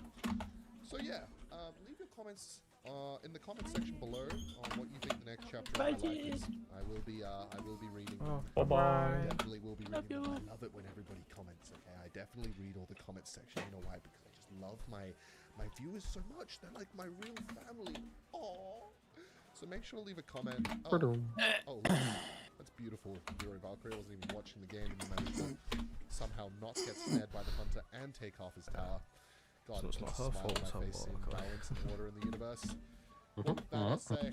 That's what I say. Like shit happens. Like, bro, I've had to cancel sessions before, like very last minute because I've been given footage. It's like, well, I have to prioritize that. This very funny thing, Yeah. And it's called pulling his Princeton. You must prioritize life. Okay, well, let's It do happens. this. Holy surround. Like, And then, you know what happens if I do this? I told my people I was going to try to do stuff today. I've even updated on Twitter and stuff like that, but because we haven't started, I'm like, I haven't said, hey, I'm delayed or anything, because it's not a normal stream day for me. Now the question is, can I get away with this? Absolutely. Let's spin towards the tower. Oh, that's tanking for the bats. What a shame, my friend. Thing is, I was going to stream regardless, so. Yeah. Go back to Yeah. Epstein Island. I literally started streaming you have a about what? community full of friends and grown adults that love you there, and kids 4 too. hours, 46 minutes ago. Kids love it there too. Disneyland. I mean, I took off work and everything. Let's read this guy's clan description. Ignore the losses.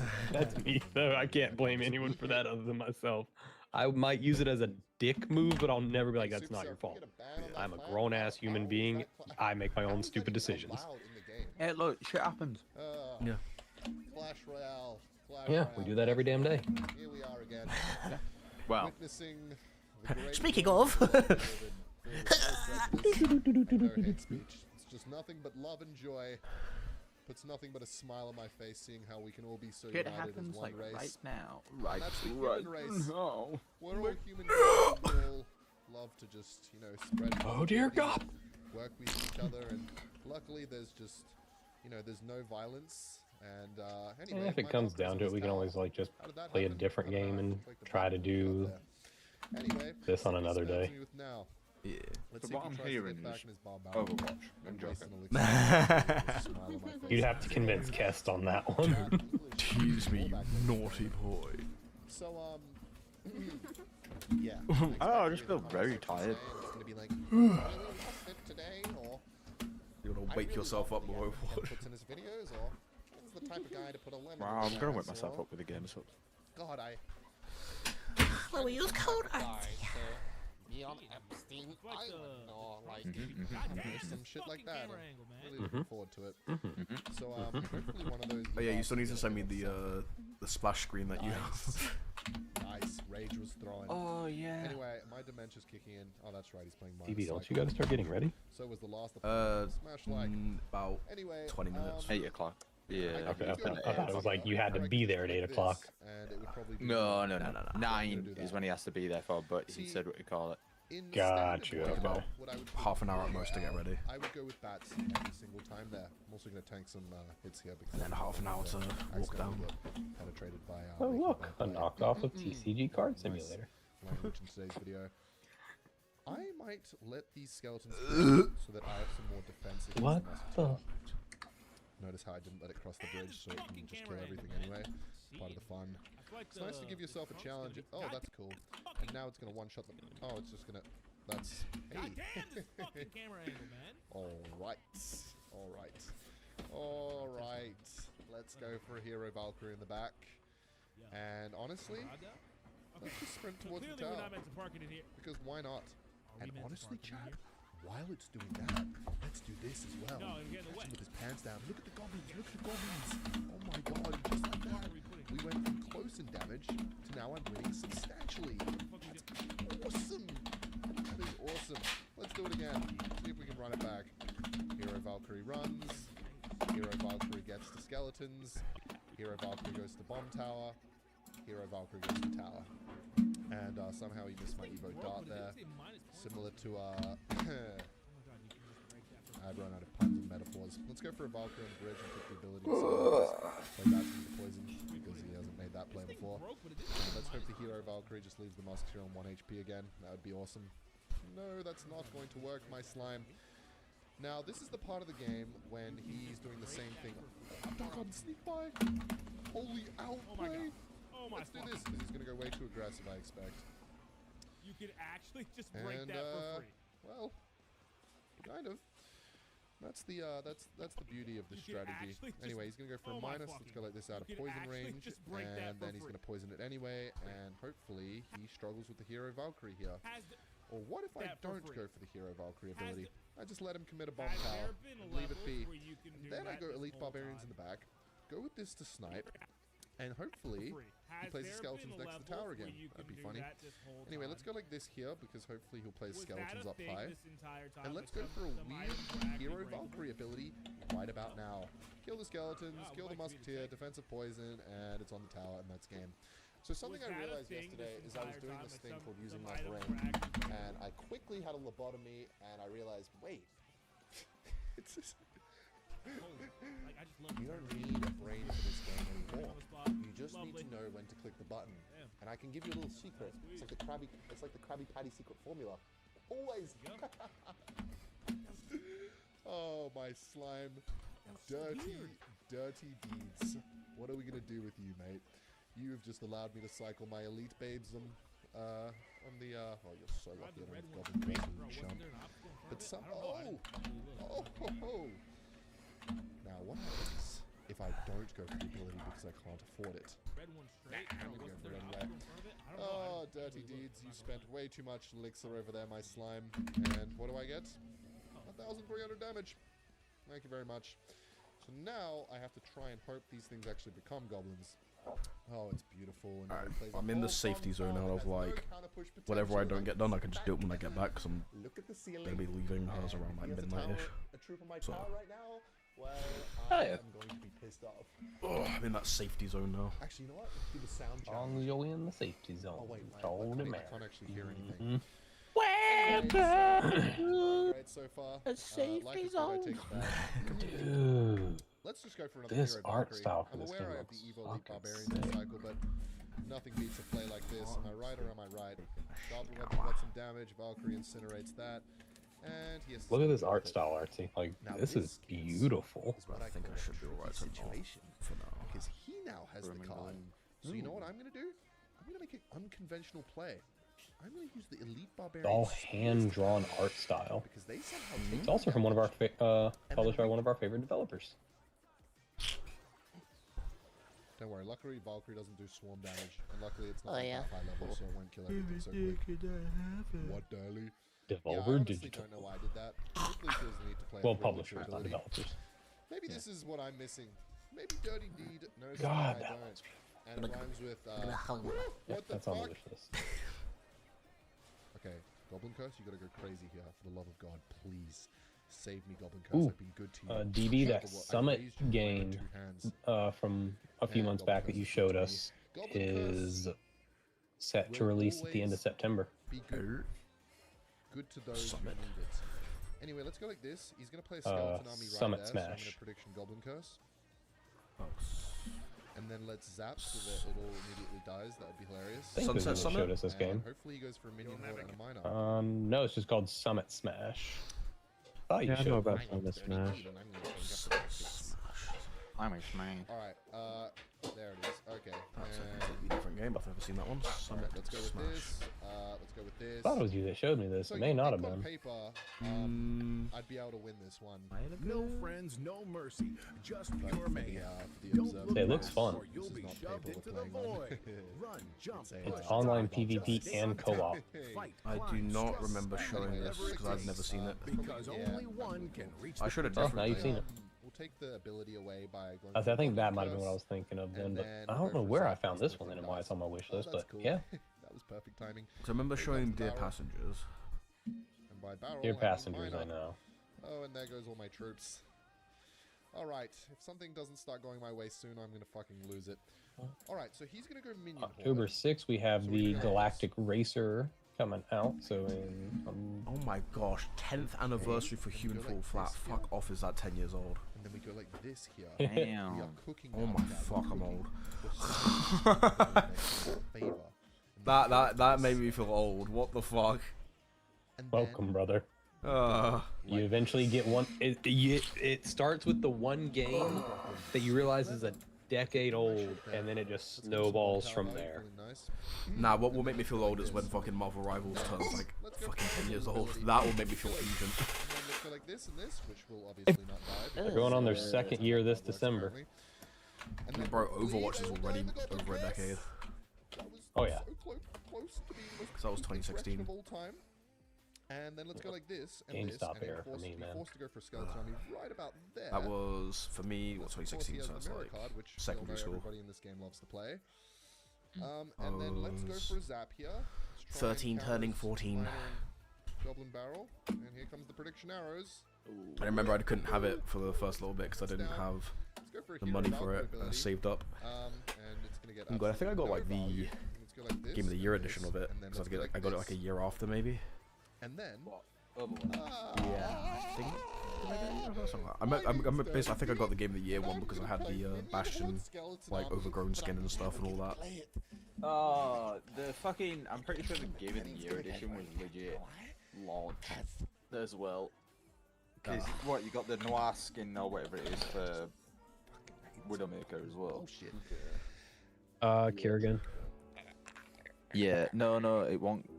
Kerrigan, GMC I don't think stands it for will. Giant Mega because it's what we give I our can't remember, opponents. but Someone mean- tells me that says Giant Mega Cup.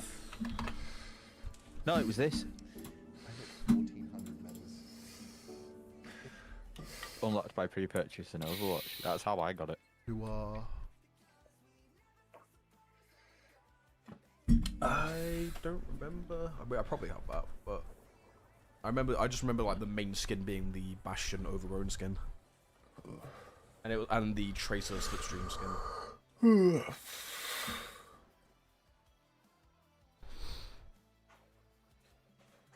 Yeah, that one. Classic. Craig, I appreciate you. Hey, Craig, you're the best. Yeah, this is the good Craig. That one, yeah. I only know one, Craig. It's him. It is him. If you had a time machine, would you go Yeah, back it says and here, pick up unlocked Craig? with purchase of Watchpoint Pack, Overwatch Origins, Game of the Year, or Legendary Edition. Oh my gosh, wait, it must have been Overwatch Origins then. Oh my fuck. So not even Game of the Year. I think it was the Origins one, because I think I got it just before its 1 year. I'm not sure. Wait, I can check how old my Blizzard account is, right? You know. Yeah, you know. 'Cause I'm pretty sure I made it just to get Overwatch. And you get Or sent maybe that was back. meant to happen. Yeah, if he didn't get canceled, I probably wouldn't be here. Yeah, I feel like, but so would Moo. Hold on. Maybe. Maybe everything had How to check Bro, if I'm going back Blizzard I'm deleting account PewDiePie's age. fucking racist videos. That's what I'm doing. that cost me hundreds of thousands of dollars. What? Oh, Why? you have to Did you guys request used a to copy play of data. with PewDiePie?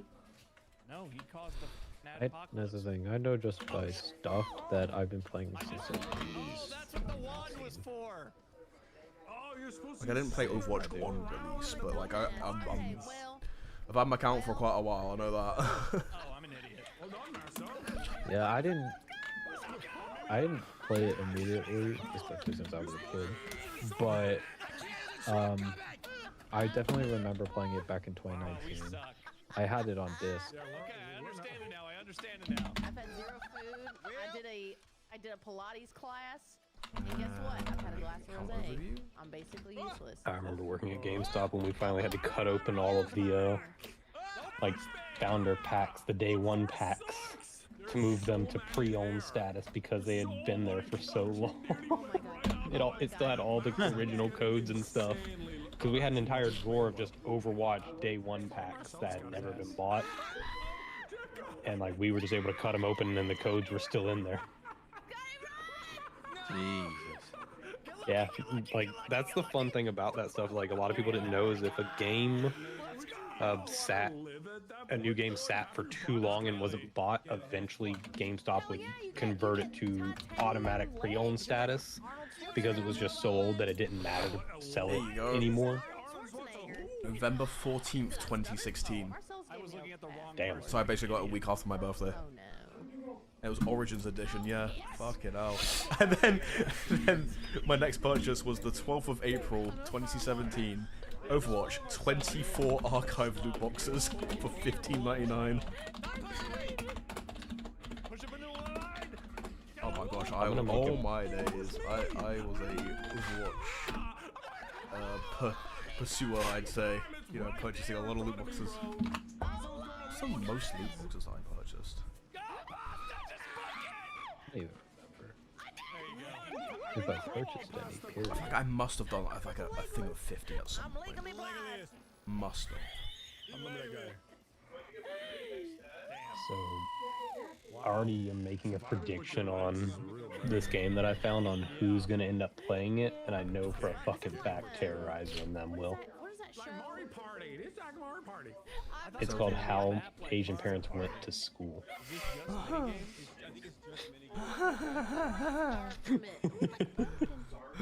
Texted back, passed out on the couch trying to get the baby to nap. Like, sounds like the baby made you nap. Like I'm like, yep, they're definitely gonna play this. Oh my gosh, I can see fucking Wozen's played in Tuxie and that playing it. Yes, I can actually complete the shit today because there's a new weekly. Holy yay! I just have to complete 38. That soldier skin that you have is fucking sick. Yeah. I think I have the Growmaster one on though. I was first to die. I didn't get to see anything. I got TikTok brain rot. There's nothing I can do. Okay, lock in. Memorize. Okay. Got it. Okay. Okay, boom. Submit. Oh my god. Oh, wait, I can see other people's squares. Oh, how? Why? Oh, thank God. No! Let's go! Yeah! College. Oh, there's another one? I think I have 3 weeks. I don't know. You did. I'm good. I'm good. Wrong. Please? Oh my god. You're both wrong. Yes! Oh my god! Let's go! I locked saw in. Marcel's helmet rolling at the end there. That's all I saw. Climb. Climb the escalator, mind the gap. Oh, they're English. Please mind the gap. Oh, we're on the Stairmasters. Yep, Oh did my this god, today. this is my enemy. I did this 10 I'm minutes ready. today. I couldn't breathe. I almost threw up. I'm confused at what the gap is. Oh. Wait, what is going on? You look at the thing. You look at the thing above you. The thing, the arrow sign. You follow that. That's dumb. It's like Dance Dance Revolution. I f***ed up. Yeah! My brain doesn't work fast enough for this. I wasn't paying attention. Log in, dude. Log in. I got it now. Okay, Okay, here we go. Here we go. Okay. No excuses this time. This is a real one. My brain don't Feels like process there's fast some enough. concept What the fuck there. is that, bro? This is no good. Danny. This is crazy. Thank you. Oh my God! What are you saying? Dude, Scotty, man, all the way Oh up, bro. I was holding down the button. With these I was acrylics, are you pressing kidding it. me? I used to. How did you make it Like up? it's hard to really look through these and find good games Well, now. I was on the Stairmaster today at the gym, so. I did 10 minutes, Scotty. I don't know how anybody does more than 10 minutes. I did 20 on last level time. 8. I had that fucking Holy highlight Scotty, intro I for did you. 10 minutes on level 3. Wait, there's a hunter and a runner. Oh boy. Hopefully everybody gets one shot that to works. shoot. Oh no, they're only 2 rounds. Scotty, did you say the animal? Yeah. Oh? I'm the hunt. Oh, Look at him up there. Run, boy, run. Ain't never gonna find me. We can see his little laser. Do we have to get to the front? There's so many games about organizing shit now. Fuck. My arm's When gone. one company does it, every other company follows. I'm limping. Oh my God. It's especially if it's one that like just like went Scotty, just look at fucking his Tarkov. crazy out of nowhere. Like I can get one or two, but god damn. Come out front, boy. Come outside. No damn. Oh shit. I thought a wall in front of me there was. Phase up. That's I'm the the hunter. hunter. Oh, boys, I'm easy excited. W. I'm Just hold the W key. It's fine. We're What? chilling. Hold that W. Hold that W. Welcome Don't back. worry about it. Hold the W. Hold the W. So what that tell you?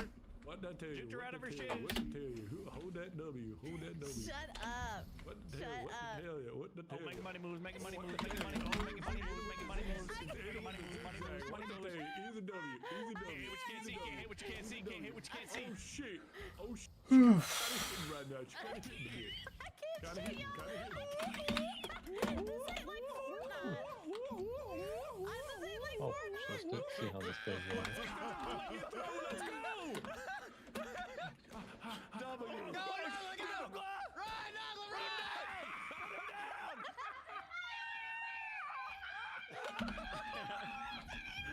Oh my gosh, dude, that was some stormtrooper ass right there. Don't look Keep at my going. Don't look at my POV. Oh. Just speed, okay. About to juke you out your goddamn shorts. Oh boys, here we go, here we go.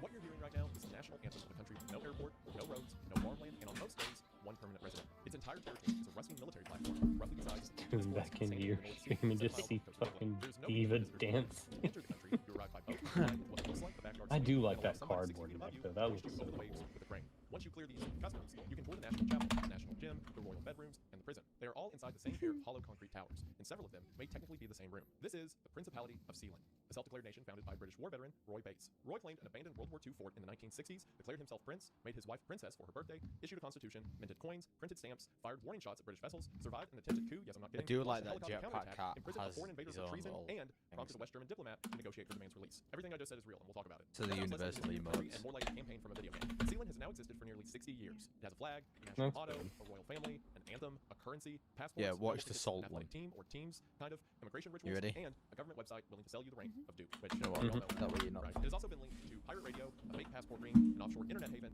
and a wildly ambitious real estate listing. The whole 9 yards, which coincidentally is about half the country's size. But when Ready. those pretending to be a country become functionally different from actually being another country. Roy Bates found a physical place the British government Just abandoned, to and a legal look gap that at did not you get as he closed. does Family it. then filled that gap with So the ceremonies, thing government is, support, persistence, every and a staggering character in the but other game countries unofficially has recognize these Sealand. Britain almost certainly has the strongest legal claim over it so today, they all and do yet Bates' this. family still controls the platform. The flag with still the flies, salt. the anthem still plays, a customs officer still waits at the top of the crane. So today we're traveling into the North Every Sea to explore how a character wartime gun platform became the Even world's most Diva. famous micronation. Right, Why the British apart government from once Diva, worried it because might become another Cuba. Diva How a teenage prince helped win the Even world's smallest Diva. war, and whether Sealand is a real country, an elaborate family business, or the most successful piece of maritime performance art ever attempted.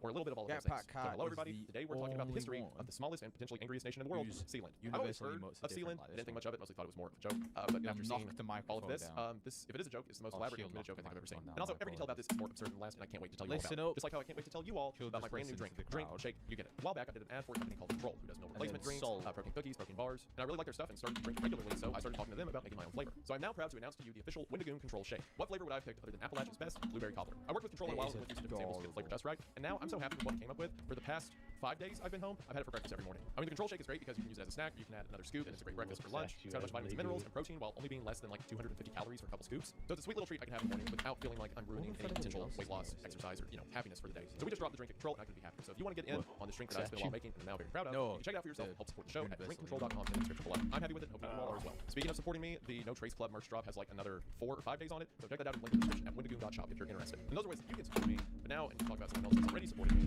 by having me show you all a thing to support you if you want for free. Hey, look, there's me and eyeliner. I'm in a hotel room because I just saw My Chemical Romance in Nashville. It was fantastic. You should have seen my eyeliner. But I know that when you're trying to budget for concerts or trips, it can be a headache, especially when you don't know where all of your money is going. And some of it's getting taken in subscriptions that you didn't even know you had. Well, thankfully, today's sponsor, Rocket Money, is here to help. That's because Rocket Money is the all-in-one personal finance app that helps you cancel subscriptions, set saving goals, and manage your money better. And there's a few ways that Rocket Money does that. For one, it gives you a singular view of all of your finances. So all of your checking accounts, savings accounts, and savings goals are on one dashboard. You not only have a bird's eye view of all of your finances, but also up-to-date accounting on what your goals are. And Rocket Money keeps track of all of your subscriptions. And if you come across a subscription that you want to cancel or didn't know you were paying for, through the app, you can cancel your subscription in just a few taps. Especially with streaming services now, I'll have apps that I got a free trial on, watch something one time that I didn't know I've been paying for like a year. So being able to see that and cancel at the same time is huge. In the app as well, you can create goals based on category. So you can see where you're spending money and set personal limits for yourself and how you spend in those areas. And monthly reports based on that spending. From there, Rocket Money can come up with saving goals and recommendations on what to do with your leftover cash. Even having a savings goal in Rocket Money, you can move that cash into. And with all of it, Rocket Money will send you real-time alerts and notifications so that you can always stay up to date on where your money's going. Making money is hard enough, so keeping it shouldn't be just as complicated. And now Rocket Money's here to make that what should be less hard part, lesser harder. And if you're looking to get in on Rocket Money, then now's the perfect time. That's because if you head to the link in the description at rocketmoney.com/windgang or scan the QR code, you can get started on Rocket Money for free. That's right, for free. From there, if you like what the app has to offer, you can sign up for premium to get even more features. But for now, you can just try it out for yourself for free. Again, either the QR code or the link in the description at rocketmoney.com/windgang. Get started saving your money today. Thank you to Rocket Money for sponsoring the channel. Their link will be in the description, and we are now back to the video. We are going to go ahead and get into it, but as always, thank you for watching. Anyway, Sealand. Sealand sits on HM Fort Ruffs, also known as Ruffs Tower, where the shipping approaches to Harwich and Felixstowe on the eastern coast of England. From a distance, it looks like an oil platform that has been abandoned by both the oil company and God. 2 enormous concrete cylinders rise out of the water, supporting a wide steel deck about 60 feet above the sea. On that deck are railings, antenna, small buildings, cranes, solar panels, wind turbines, and the red, white, and black flag of Sealand. There is no natural land. The ground, so to speak, is metal. The borders of the nation end where the deck ends, and then there's a long drop into freezing water. The platform's concrete base measures roughly 168 by 88 feet, and each of its 2 cylindrical legs divided into 7 floors that once held crew quarters, storage, generators, ammunition, and machinery. The upper deck originally carried radar equipment and anti-aircraft guns. Supplies arrived by ship and were lifted aboard with a crane. The same system map, more than 8 years later, remains the basic immigration infrastructure. When 60 Minutes visited Sealand, the reporter entered by sitting in a small sling and being winched upward from a moving boat. Inside, crew found a bench press serving as the national gym, 2 candles functioning as the national chapel, and sleeping quarters so low in the towers that the sea slapped against the walls mere inches from the bed. The towers are cramped, damp, and industrial. Visitors descend through narrow passageways into a space described as part treehouse and part diesel-soaked submarine. At the bottom is a small jail, should anyone get out of line. Michael, prince of the small nation, once described the sentence as bread, water, and 2 days in the break. When asked what rights the Sealand Constitution offered a prisoner, he answered, quote, very limited. Which, what do you mean by that, Michael? I think the Constitution is very limited for the, like, what, 1, maybe 2 guys you've ever had to put down there? Princess Penny Bates, Roy's daughter, remembered the early years as bitterly cold and without electricity. Flushing the toilet meant lowering a bucket roughly 80 feet into the North Sea, hauling the water back up, and pouring it into the tank. Fresh water, food, fuel, and repair materials all had to be brought by boat, meaning a bout of bad weather could delay a supply run for weeks. Prince Michael Bates recalled watching the horizon for the family boat, inspecting it in 2 weeks, and sometimes waiting 6. This was the Sealand Royal Palace. Buckingham Palace has 775 rooms. Sealand had 2 concrete legs and an outhouse-level pumping system, and a view that mostly consisted of grey water. But the tower was never designed for comfort. It was designed for war. See, during World War II, Britain faced a serious problem in the Thames estuary. German aircraft could bomb London, attack the country's enormous dock system, and drop mines in one of the busiest shipping lanes in the world. The British needed weapons positioned farther out to sea, where enemy pilots did not expect them. So, civil engineer Guy Mansell designed a network of offshore forts that harbor, towed into position, and deliberately sunk on sandbanks. Ruffs Tower was one of these Mansell forts. Its massive pontoon base was floated into the North Sea and then flooded, settling into about 37 feet of water. Once grounded, the 2 concrete towers remained visible above the surface with a steel gun deck on top. Instead of building an island, Britain built a fortified machine and planted it in the ocean. The Mansell forts carried searchlights, heavy anti-aircraft weapons, and Bofors cannons. Bofors cannons, more like Bofa cannons, meaning both of these cannons. They protect shipping from mine-lane aircraft, fired on bombers headed toward London, and later targeted V-1 flying bombs. Across the network, the Thames forts were credited with destroying more than 20 enemy aircraft and over 30 V-1s. Life aboard them, though, was punishing. More than 100 service members came into the towers, dependent on the aforementioned supply boats for relief. The men slept and worked inside concrete cylinders surrounded by machinery, salty air, and the vibration of the sea. The installations remained under care and maintenance for years. The last full-time military personnel left by the mid-50s. The weapons were removed and machinery deteriorated. Salt water ate at the metal, birds nested on the deck, and the British government stopped treating the platform as a useful military site. That level of abandonment created the opening that Roy Bates needed, or as he would soon be, King Roy Bates. See, Britain had built Ruffs Tower, occupied it, and paid for it, but the fort itself sat just beyond the country's old territorial limit, of about 3 nautical miles. As long as nobody cared about a decaying slab of steel and concrete in the North Sea, the legal distinction didn't matter very much. Then pirate radio arrived, and with it, Roy Bates. Let's talk about the guy who decided to turn this little dog into a kingdom. Patrick Roy Bates was born in 1921 and spent most of his life treating caution as a personal insult. At 15, he volunteered with the International Brigades to fight General Francisco Franco in the Spanish Civil War. During World War II, he served in North Africa, Middle East, and Italy, rising to the rank of major. He was seriously wounded by a grenade and later escaped captivity after a plane crash. After the war, he moved through a string of businesses before operating fishing boats along the English coast. So as you can probably tell, Roy was a pretty tough guy. He was tall, resourceful, forceful, stubborn, and equipped with the public relations instincts of the kind of guy that answers the door with a shotgun. One visitor recalled that Roy's standard greeting was not exactly, quote, welcome to Sealand, but instead a demand to know what the visitor wanted, decorated with a word YouTube would prefer, I don't say, figure pick, whatever the worst one you can think of is, just imagine it's that. Roy called his crew the, quote, hard bastards of the North Sea. His obituary would describe him as one of the ragtag group of entrepreneurs who saw offshore radio as a gold mine, and bullied his way onto abandoned forts against rival broadcasters and the British government. Even the people who loved him seemed unsure where the sincerity ended and the joke began. That level of ambiguity would define Sealand. Roy was an absurdist with military training. He understood theater, but he was also willing to defend the theater with live ammunition. In 1949, he married Joan Collins, and together they had 2 children, Penelope and Michael. Joan had worked as a model and carnival queen, and like many first ladies, she was elegant, composed, and apparently willing to follow her husband onto a freezing anti-aircraft port with no reliable electricity. Remember, fellas, if she ain't willing to do that, that's not love. Sure, she won't tell you that. She's sane and just wants the best for her family, and please let the kids back in, but you don't need haters like that in your life. Roy's politics are also difficult to reduce to a clean label. He hated being told what to do and fervently resisted government control. He was attracted to business opportunities operating at the edge of the law. His son later portrayed Sealand as an expression of freedom, independence, and the right to live outside unwanted authority. But Roy did not begin with a plan to create a nation. He began with a plan to play music. Gosh, that sentence makes him sound so cool. In the early 1960s, the British Broadcasting Corporation dominated radio in the United Kingdom. Young listeners wanted the Beatles, the Rolling Stones, the Kinks, American rock and roll, energetic presenters, and music they could hear during normal waking hours. The BBC offered relatively little of it. Entrepreneurs, or guys who knew how to broadcast from radio, responded by anchoring ships outside British waters and turning abandoned seaports into unauthorized radio stations. Gosh, it's so cool because Britain's so lame. They have so many stupid laws. They're so lame. Like a TV license. Can you imagine? Can you imagine the concept of that? So the guys just start throwing boats off the shore and playing the music they want to. It's like Footloose, but instead of a town, it's a whole nation where they have crooked teeth and talk about tea. At least all schools. Anyway, at its peak, this pirate radio attracted an estimated 22 million listeners in Britain. The stations used informal hosts, aggressive promotion, and non-stop popular music to serve an audience the official system had ignored. British authorities worried about the humiliating fact that millions of citizens preferred listening to people broadcasting from a rusty boat. The mere existence, pirate radio challenged the power and authority of the British government. Roy entered into the world of pirate radio in 1965. He and a group of men took over Knock John 4, ejecting a rival crew and converting the platform into what they would call Radio Essex. Using old military equipment and an American radio beacon, the station became one of Britain's first full-time commercial pirate broadcasts. Roy was not the most polished voice in pirate radio. In fact, he was much more confrontational. In 1966, he was convicted under the Wireless Telegraphy Act and fined for operating Radio Essex. In response, Roy renamed Radio Essex, quote, Britain's Better Music Station, which was the broadcasting equivalent of putting on a fake mustache after being identified by the police. Just how I imagine that would work with the police, his operation was shut down soon afterward. The Marine Broadcasting Offenses Act in 1967 then targeted the people on land who supplied, advertised on, or worked offshore stations, and most of them closed as a result. Radio Caroline continued in defiance, while the BBC absorbed the format it had once tried to suppress. BBC Radio 1 launched in September 1967, hired former pirate disc jockeys, and played the music young listeners had demanded. Sure, pirate radio may have lost the legal battle, but they won the culture war. Which means so stupid. I mean, I could talk for hours about stupid laws and ways people act stupid, but I feel like if I was in Britain, I'd be so much worse. Like, could you imagine me right now dropped over there, where it's like, oh, you want to listen to a little bit of rock and roll? Jail. I would. Hey, Hugh. Enjoy, everyone. Enjoy. Become a problem. There's a quote of me where I said something effective, if I look up in the sky at night and see like an atom and become a terrorist. If I grew up in Britain, that would have happened years ago.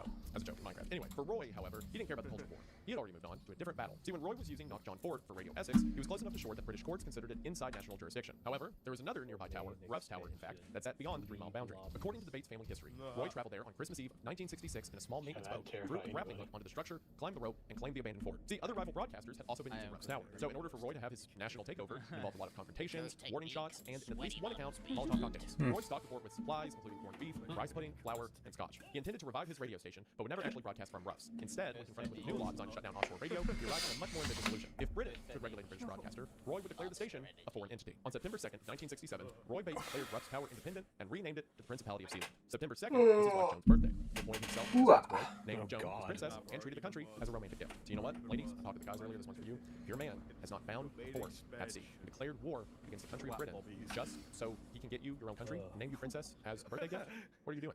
I mean, he may say things like, I don't have that money, or we're being shot at, or I think this technically considers me a domestic terrorist. You don't need that kind of negativity.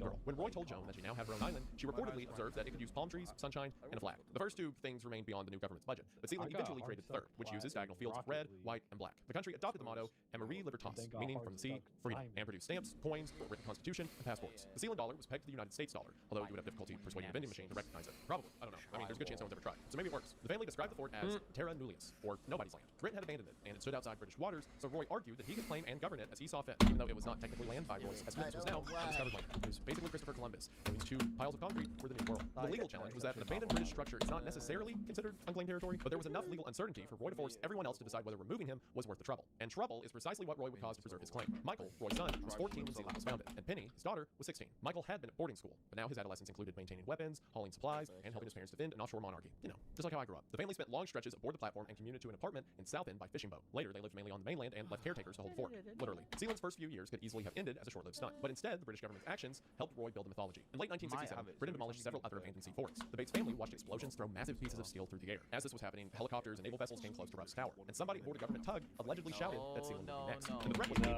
Declassified British files showed that officials discussed Sealand at high levels. The Foreign Office, Defense, Home Office, Treasury solicitors, and Post Office all had reason to care. Britain worried that the platform could become a pirate broadcaster or a criminal base. There was also the possibility of it serving as a tax haven, creating intelligence problems, or worst of all, embarrassing the status quo as a symbol of anti-government sentiment. Some officials reportedly feared that miniature Cuba was forming just off the Everyone here was telling you the same shit. I'll be the huge fucking misunderstanding villain. of Like, what no, Cuba be was. responsible. I get you can be upset at this guy, and I'm sure they were, but it is one dude, his wife, and 2 kids versus Fidel Castro and the nation of Cuba. And Che Guevara, he was there too, but then he left. Yeah, but So mostly Fidel. he will The government try to considered push sending through. Royal I'll Marines just to be its like, support nope. and using helicopters, commandos, and a demolition team. But an assault risked the family and turning an eccentric dispute into an international spectacle, though Prime Minister Harold Wilson declined to authorize it. A country with fewer residents than the average group chat had created a cabinet-level problem. I'm sure a few of us got group chats that can create a cabinet problem, am I right?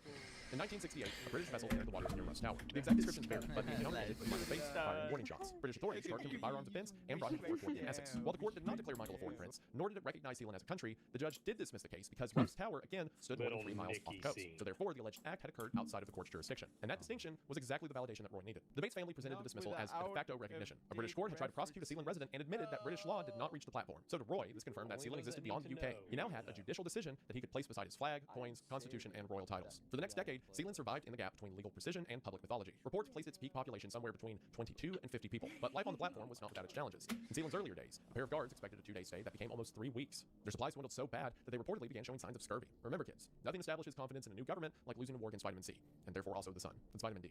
Vitamin C is citrus. The more you know. Still, Roy had something valuable.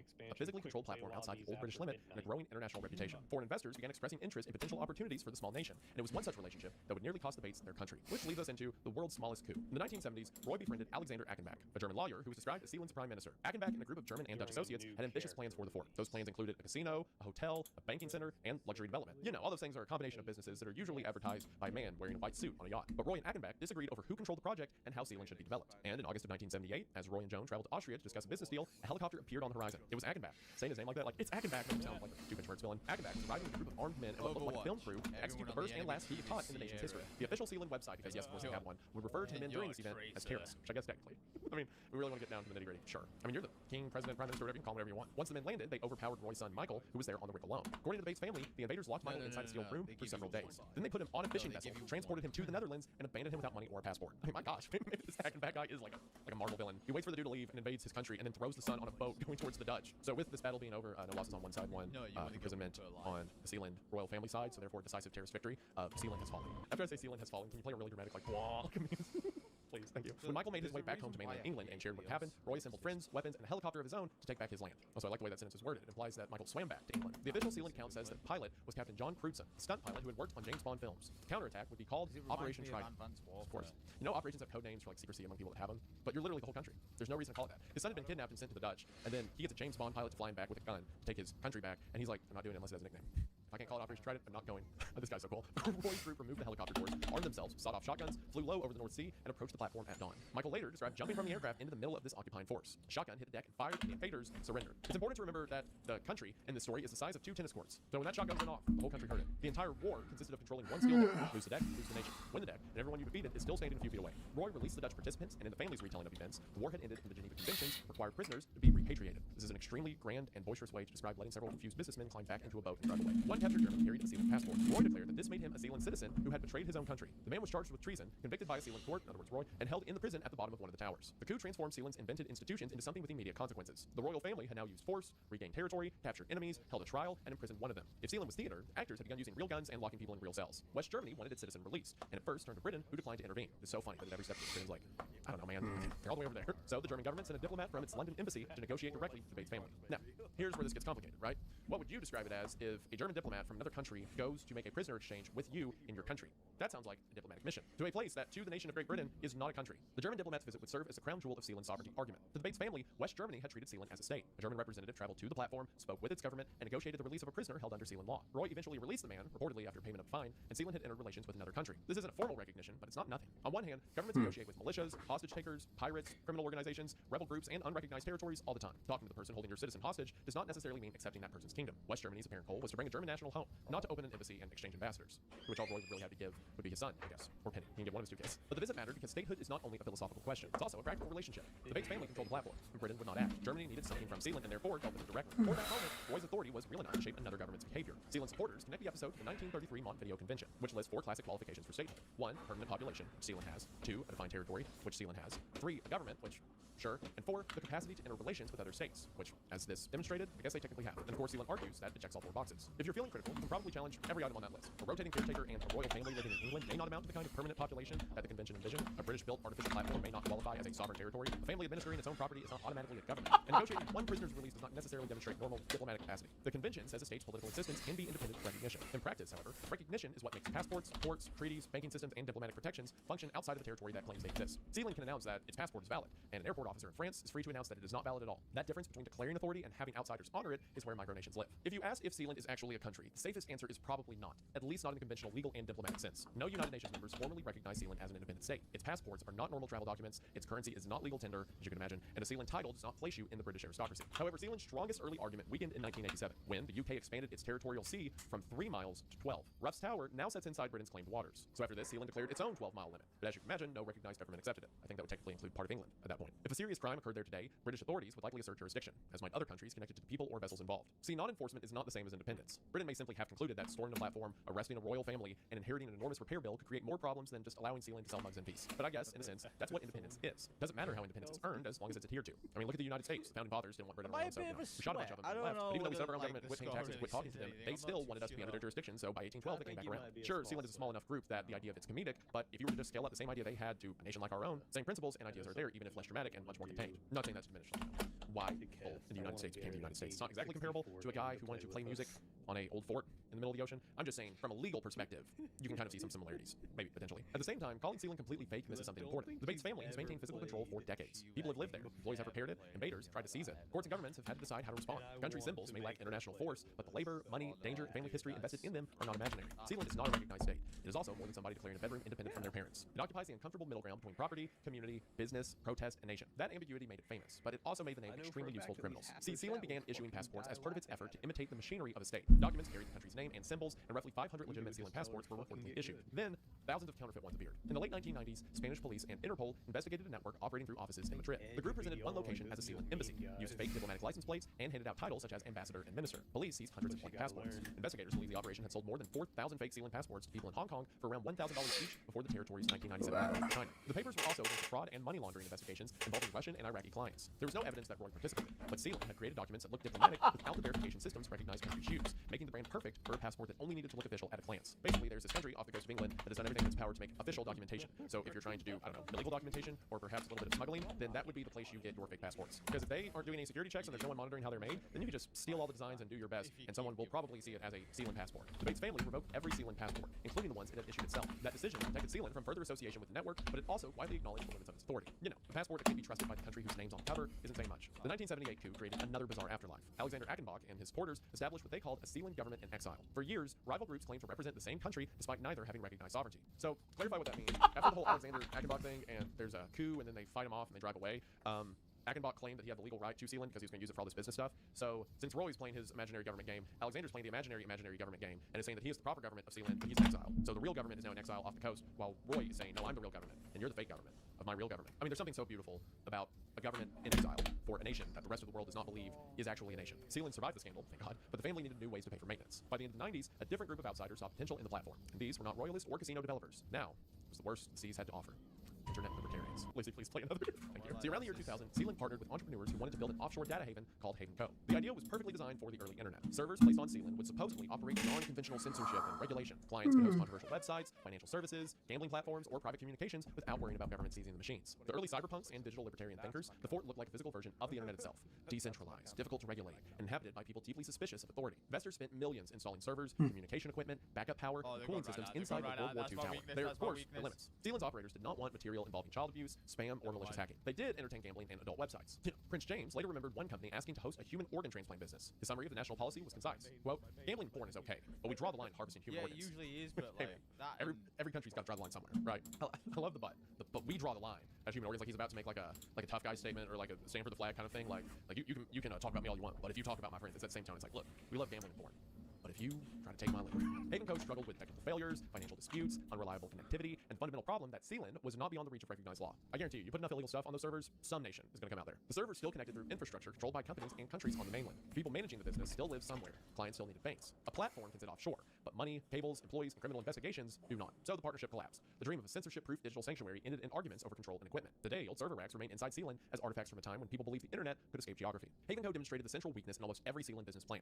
Customers wanted the benefits of sovereignty, but Sealand did not make outside governments respect those benefits. But all of that wouldn't really matter, because then the physical country itself nearly burned down. On June 23rd of 2006, an electrical fault caused a fire on Sealand's upper platform. Flames and smoke tore through the structure, damaging buildings, equipment. The caretaker had to be rescued, and the government, meaning the Bates family, faced the enormous cost of preparing a remote fortress exposed to saltwater and storms. But luckily, like it had so many times before in its history, the intrepid little country prevailed. Sealand was able to rebuild. Repairs were completed later that year, and the platform was modernized over time with solar panels, wind turbines, LED lighting, rainwater collection, and updated living spaces. One original wartime diesel generator remained available as a backup to the backup. Then, after all this time, this will be hard to believe, in 2007, Sealand was placed on the market. Because British law did not treat the platform as an independent country that could simply be sold, the listing was framed as a transfer of ownership or custodianship. Reports disagreed wildly on the price. One listing reached approximately 750 million euros, while other estimates suggested the family would consider offers in the 8 figures. Either way, that is a bold asking price for a piece of property where every delivery requires a crane and the nearest school is the ocean. Get fish.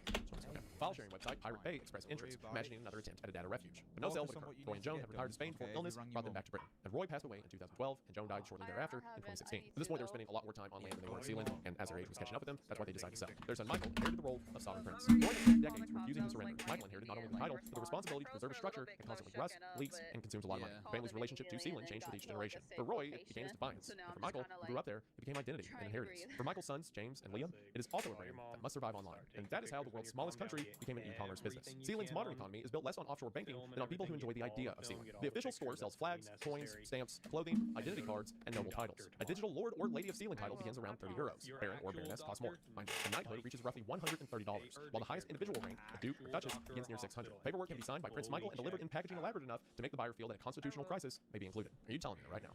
I just got to pony up $130, and I will become a knight of a country off the coast of Britain that is built on an old anti-aircraft base? That's all. Now, obviously, these titles have no recognized legal force outside of Sealand. Not trying to have another established title fiasco on our hands. It is very clearly real to Sealand, but if Sealand's real or not is up to you. They do not give the buyer land, a vote in parliament, or the right to demand that the restaurant staff begin to refer to you as your grace. There are souvenirs and donations wrapped in ceremony. What? Here's to be exactly what customers want. The family will not publish a national budget or debt figure. Prince Michael once estimated an annual gross domestic product around $600,000. Although journalists question how a country with no conventional statistical agency calculated that number. That's a stupid thing for a journalist to say, right? Because it's just him. If it was an actual country, then yeah, it'd be dumb for one guy to think he knows how much the country brings in. But he runs all the websites, so he's like, oh yeah, we made this much this year. And the journalists are like, oh, well, where's your statistical? Oh, blah blah blah. At least our schools. Anyway, what is clear is that online sales help pay for fuel, boats, repairs, equipment, caretakers, and the endless fight against corrosion. In 2024, Sealand introduced an e-citizenship program. For a monthly fee, supporters can receive digital services and identification while contributing to the project. The official website now describes Sealand as both a physical fortress and a global digital nation, claiming a community of more than 1 million followers across the world. Which is kind of a message there about like not being literally recognized as significant as the individual, but then in the age of the internet, you're now far more significant in the realm of the digital than you were as the personal. Kind of like how a lot of people in years past would have been looked over and never had their shop, and now they have the opportunity to because of the internet.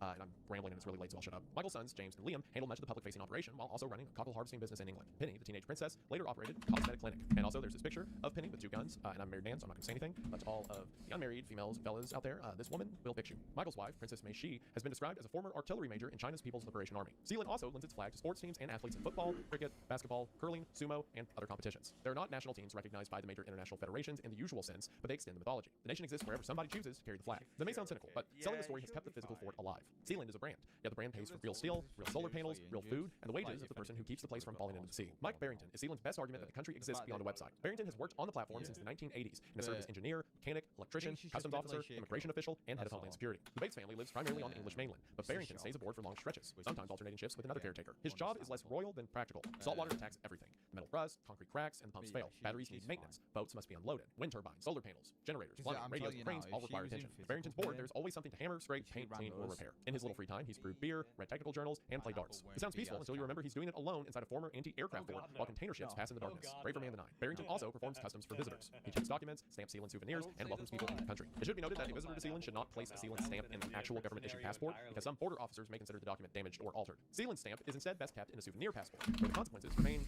imaginable. When asked what his homeland security duties involved, Barrington said he was prepared to defend the platform from Britain or anybody else who tried to take it. This line is funny until you remember that Sealand has in fact been invaded before. His presence captures a contradiction at the heart of Sealand. A single caretaker is both the permanent population of a claimed state and an employee maintaining private property. He's an immigration department of one, but he is also the man changing a corroded electrical connection before the lights go out. Sealand says that now almost all of its electricity comes from wind and solar power. Old diesel generators held in reserve. Rainwater is collected and treated, and those improvements reduce the number of fuel and water deliveries. They do not eliminate dependence on England. Food, medicine, spare parts, internet connection, and emergency services come from the country Sealand insists it's independent from. Which I understand literal dependence, sure they don't have as far as like things go. There's a ton of smaller nations that wouldn't exist without larger nations, right? I mean, sure, most countries probably have some means of making food and water, but medicine? I'm not saying that Sealand is a real nation or should like suddenly get a seat at the UN or anything. I'm just saying if someone says like, oh, they still need stuff from the other country, yeah, you can say that about a lot of countries. Again, I'm not necessarily arguing that it is one. I just think that's a dumb argument, and you should be better at it. There's no convincing public evidence that Ruff's Tower is about to collapse, but the structure was designed for wartime service, not permanent habitation across the century. The North Sea applies pressure every hour, every day. Storms shake the platform. Salt penetrates the cracks, and it could always set on fire again. Emergency access depends on weather, boats, helicopters, and the working crane. Seems at this point the greatest enemy Sealand has is maintenance. Sealand's not the only place to declare itself a country without receiving broad recognition. Micronations appear for many reasons. Some for protest, others for ideology or legal experimentation.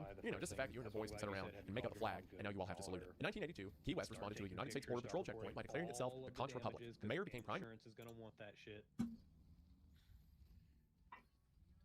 The steps are cops, whoever technically owns the car. Because I don't know if it's under her name or if it's under the mom's name. Especially since insurance is going to be involved with this.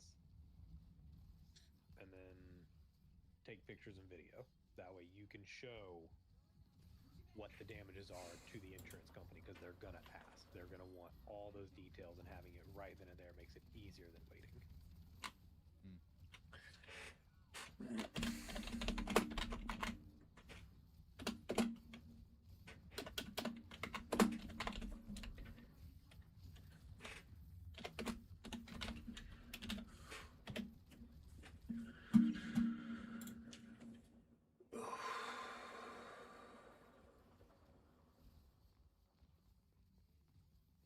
All right, Nico.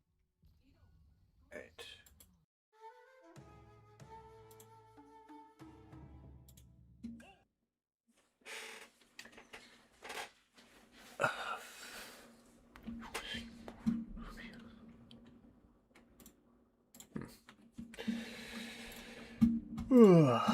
Declared war on the United States by breaking stale Cuban bread over the head of a man dressed as a sailor, surrendered 1 minute later, and requested $1 billion in foreign aid. This whole thing was a performance that attracted attention to a real economic dispute and became part of the city's tourism identity. The Republic of Wallachia in Nevada grew from a childhood project into a humorous micronation with customs, currency, ceremonies, and a president. And it's also the real quote-unquote president of that place that was the dictator or president in the nostalgia critics' Kikassia, which was set in Wallachia. There's like 3% of you who know what that is. Australia's Principality of Hutt River began as a protest against wheat quotas and operated for decades before dissolving. Declaring independence from another nation is easy. It's the recognition of that independence that's the hard part. Anyone can write a constitution. You can start your own micro. What? You want. I mean, you could walk outside right now and build a checkpoint and make up money and say that you're the president now. What separates a recognized state is the network around it. Other governments honoring your passports, banks processing your currency, courts enforcing your decisions. You know, when other institutions see your borders as more than decoration. Sealand stands apart because it has physical territory people have fought over, long period of occupation, and an actual court ruling about jurisdiction. Not to mention, you know, a diplomatic negotiation after an armed coup. It's more substantial than a backyard republic, but it faces the same obstacle. The world does not have to accept the story Sealand tells about itself. That does not stop other people from borrowing the dream. There's a movement right now called seasteading. Seasteading is the modern effort to build permanent communities on the ocean, often with some degree of political autonomy. Instead of capturing abandoned forts, seasteaders imagine floating cities, modular platforms, or artificial islands where residents can test new forms of government. Supporters describe these settlements as laboratories for policy. Critics hear something else. Extremely wealthy people building private jurisdictions where they can avoid democratic accountability, which that's almost certainly what it will turn into. The Seasteading Institute, supported in its early years by PayPal co-founder Peter Thiel. Okay, well, never mind. It's not what it's going to turn into. That's what it already is. Hey, are there going to be any flock cameras on the sea platform? Oh, no? Just for us? That's funny. It's funny how that works. Anyway, the Seasteading Institute promotes floating societies as places to test new ideas. Its own material has described maritime registration as a, quote, glorious legal hack that can provide protection without full government control. Basically, they're all trying to steal Sealand's clout. But even then, Sealand demonstrates why the ocean does not erase law. Sealand's history is both inspiration and warning. Roy found a temporary loophole, occupied a neglected structure, and made removal politically inconvenient. He did not escape the international system. Instead, he found a small pocket where the system preferred to not deal with him. And like I said earlier, that's not nothing. Sealand began as a weapon. Britain planted Ruff's Tower in London from German aircraft. When the war ended, Roy Bates looked at the abandoned relic and saw first a radio station beyond government control, and then a country. He brought his family aboard and filled the fort with symbols of statehood. A flag rose where anti-aircraft guns once stood. Joan became princess in a room that smelled like diesel. Michael went from boarding school to firing warning shots at British vessels. A court dismissed his case for lack of... I'll be right back. I gotta go get some the foundation of a national myth. The myth gamer subs real quick.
myth gained power because the family acted as though it were true, even when doing so became dangerous. They survived a coup, returned by helicopter, tried a prisoner for treason, and negotiated with a German diplomat. Later, they revoked their passports after they flooded the world with counterfeits, hosted an internet haven, rebuilt after a fire, and converted royal titles into maintenance money. And none of that caused the international community to recognize it. Today, Ruff's Tower lies within Britain's well-founded claim. Its passports do not open borders. Its titles do not create legal nobility. Its constitution has force only as long as the people on the platform choose to follow it. For nearly 60 years, people have spent real portions of their livings keeping Sealand alive. Roy and Joan gave the project their identities, and Michael inherited it. James and Liam built a business around it. Mike Barrington repairs the machinery that allows the flag to keep flying. Millions participate in the joke without necessarily believing the legal claim. Maybe that's Sealand's real achievement. It never persuaded the world that it was a country, but it persuaded us to keep asking. Roy's experiment also highlights the limits of personal freedom. He escaped one set of rules, but never escaped weather, money, infrastructure, or other people. Sealand can declare independence from Britain, but it cannot declare independence from corrosion, or, the ocean. It can print a passport, but it cannot force a border guard to accept it. It can crown a prince, but it cannot make the North Sea respect royal authority. But in spite of all those things, there it is. Sealand's motto is, quote, from the sea, freedom. The freedom it found was never complete, legal, or secure. But for Roy Bates, that may have been the point. Freedom was not something another government would recognize and hand over to him. It was something he could reform, defend, sell, repair, and insist upon for as long as the platform remained above water. The easiest way to describe Sealand is as a fake country. The more honest description may be that it's a real place built around an impossible idea, and a family stubborn enough to keep that idea alive. And yes, obviously, I will have a link to the Sealand website in the description, and you all can just max out your own card all you want. And that is the story of the smallest and angriest nation in the world. I think this story is fascinating. Again, I'd heard of them before, and I'd heard that they got up to like some shenanigans, but I didn't know they were the district. I did not know there was a coup, and there had to be a diplomat sent, and all the other drama. But I don't know, to me, it's like, yes, it's not a country, and honestly, if they became a country, like if all of a sudden Britain was like, all right, you're one of us now, it would become so much worse for everyone involved, because then people could like try to immigrate, and then people would run for office and try to take it over, and then people who immigrated would want to vote, and if you don't vote, it's a dictatorship, and that's the whole thing. Now Britain declares war on you, and you're in a rough spot. So I honestly think it's better for the country that it is not a country, but for whatever it is, I like it, and I'm glad it's there. Hopefully you all enjoyed it for well, and above all else, we just want to say thank you for watching. Like I said, I'll have the Sealand website linked below. Check it out for yourself. I just really at the end of all of it, I think it's all pretty cool. So hopefully you think it's cool as well. I want to learn more about it for yourself. Like I said, the No Trace Club collection has got like, a couple days, 2 or 3 days left on it. So get in on that while you can open game.shop. And then the Control Dream.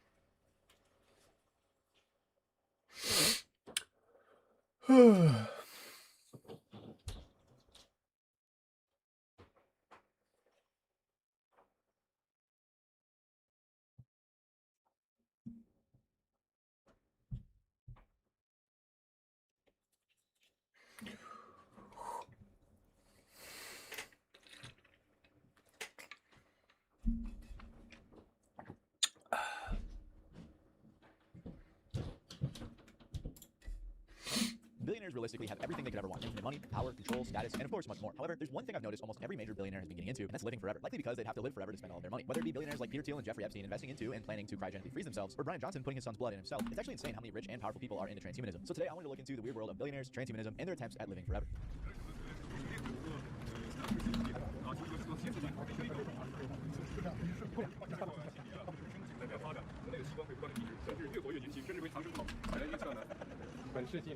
Now this clip might sound kind of crazy, but this was actually a real conversation accidentally caught on mic between Vladimir Putin and Xi Jinping. Are you If anyone's figured out how to live to 150, it's definitely China, just a hunch. But wealthy people have been obsessed with attaining immortality forever, and recently a lot of them believe that we are close to achieving it. And some people believe that that breakthrough will be brought about by cryogenic freezing. You might have first heard about cryogenic freezing from something like Futurama.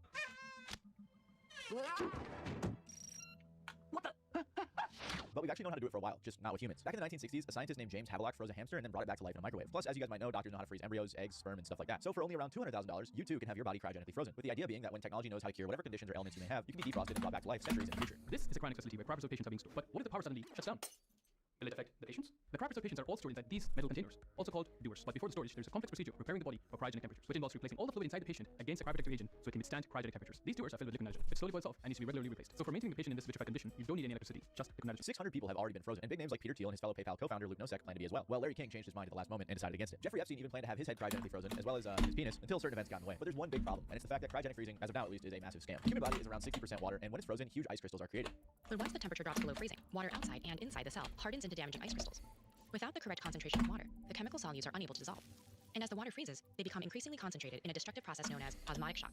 Without any intervention, these factors are guaranteed to destroy our red blood cell before it reaches negative 130 degrees. Even if you're able to solve this, to defrost, you need to blast the body with temperatures so high that it would scramble your brain. But luckily, cryogenic freezing companies have come up with a solution, draining the body of some of its blood and replacing it with antifreeze. But of course, this has problems of its own, like how can you bring someone back to life when there's antifreeze in their blood? By signing up to have your body cryogenically frozen, you're spending hundreds of thousands just in case, at some unspecified point in the future, they find the technology to bring you back to life. But even if they find that technology, who's to say they're actually going to use it on you? After all, you've already paid them all their money. What possible incentive do they have to spend a huge amount of it bringing you back to life? And that's even if the company survives. When you sign up to be frozen, you're planning on staying that way for hundreds and hundreds of years. The problem is, individual companies only have about a 1 in 1,000 chance of surviving even a century. And what's crazy is out of all the cryogenic freezing companies that were around in the 1970s, only one of them is still around today. And when a company goes bankrupt, there's nobody left to pay for the electricity costs needed to keep people frozen, so all of the nasty corpses just get tossed into the landfill. Meaning that being cryogenically frozen is basically just spending $250K to have your body thrown in the trash. This is your eternal that is not my future. I'm not going to be buried in a grave. When I'm dead, just throw me in the trash. So understandably, a lot of billionaires are not sold on cryogenic freezing. Instead, they'd rather secure immortality while they're still alive. And there's no better example of that than Brian Johnson. When Brian Johnson was 36 years old, he sold his company Braintree, which deals with web transactions, for $700 million to PayPal. And since then, his entire life has been built around the single goal of living forever. My internal body clock on my speed of aging is 0.57. You're aging like almost half as slow as the regular person. Exactly. My birthday's every 21 months.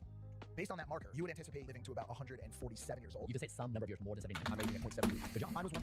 Did you measure? I'm actually to the clock about it. Currently, he's trying to reach immortality by 2039. Ironically, as I'm making this video, he literally just tweeted, "Been thinking things over and wonder if I've taken this whole longevity thing too far." But what has he taken too far, you might wonder? Well, after carefully tracking his sleep the night before, he wakes up every day to conduct extensive hair and audio therapy, followed by an hour of exercise, and then he takes 54 different pills with a weird drink called the Green Giant. The problem is, Brian's goal of immortality has led him to do some very experimental things, if you can call it that. Most infamously, he's conducted 6 monthly 1-liter plasma transfusions with his son, kind of like a vampire, and a process that the FDA says has no benefit. He also shocks his penis with electricity to try and stimulate more erections. In fact, he's kind of weirdly obsessed with the penis and his son, which isn't a great combination. And he monitored him and his son's nighttime erection data for God knows what reason, noting that his duration is 2 minutes longer than mine. We are doing something really fun. It's Project Rejuvenating Johnson's Johnson.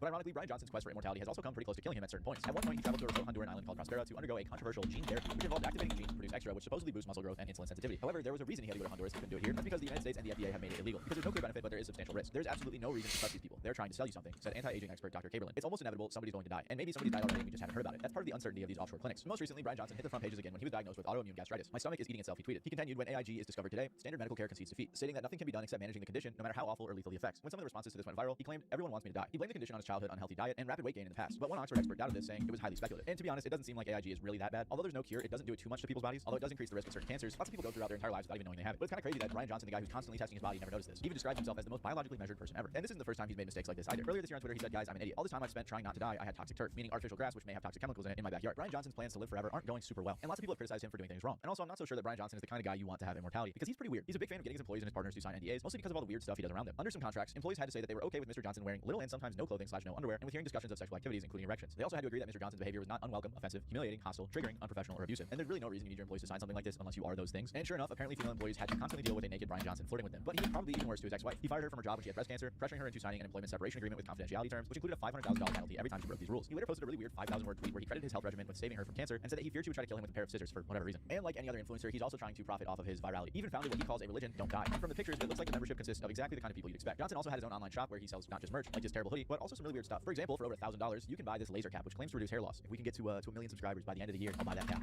I don't know, we might not have this forever. You can also buy the same shampoo Brian himself uses, although it'll cost you $70 for only 3.5 ounces or 100 milliliters. With all that said, I probably wouldn't buy anything from his shop if I were you, since a lot of his products not only sound like scams, but they could even be dangerous. Is the Blueprint stack worth $361 a month? I'm gonna preface this by saying I like Brian Johnson. I think what he's doing is cool, but $361 is a lot of money for a 2% improvement. For whatever reason, this protein powder didn't make me feel super good.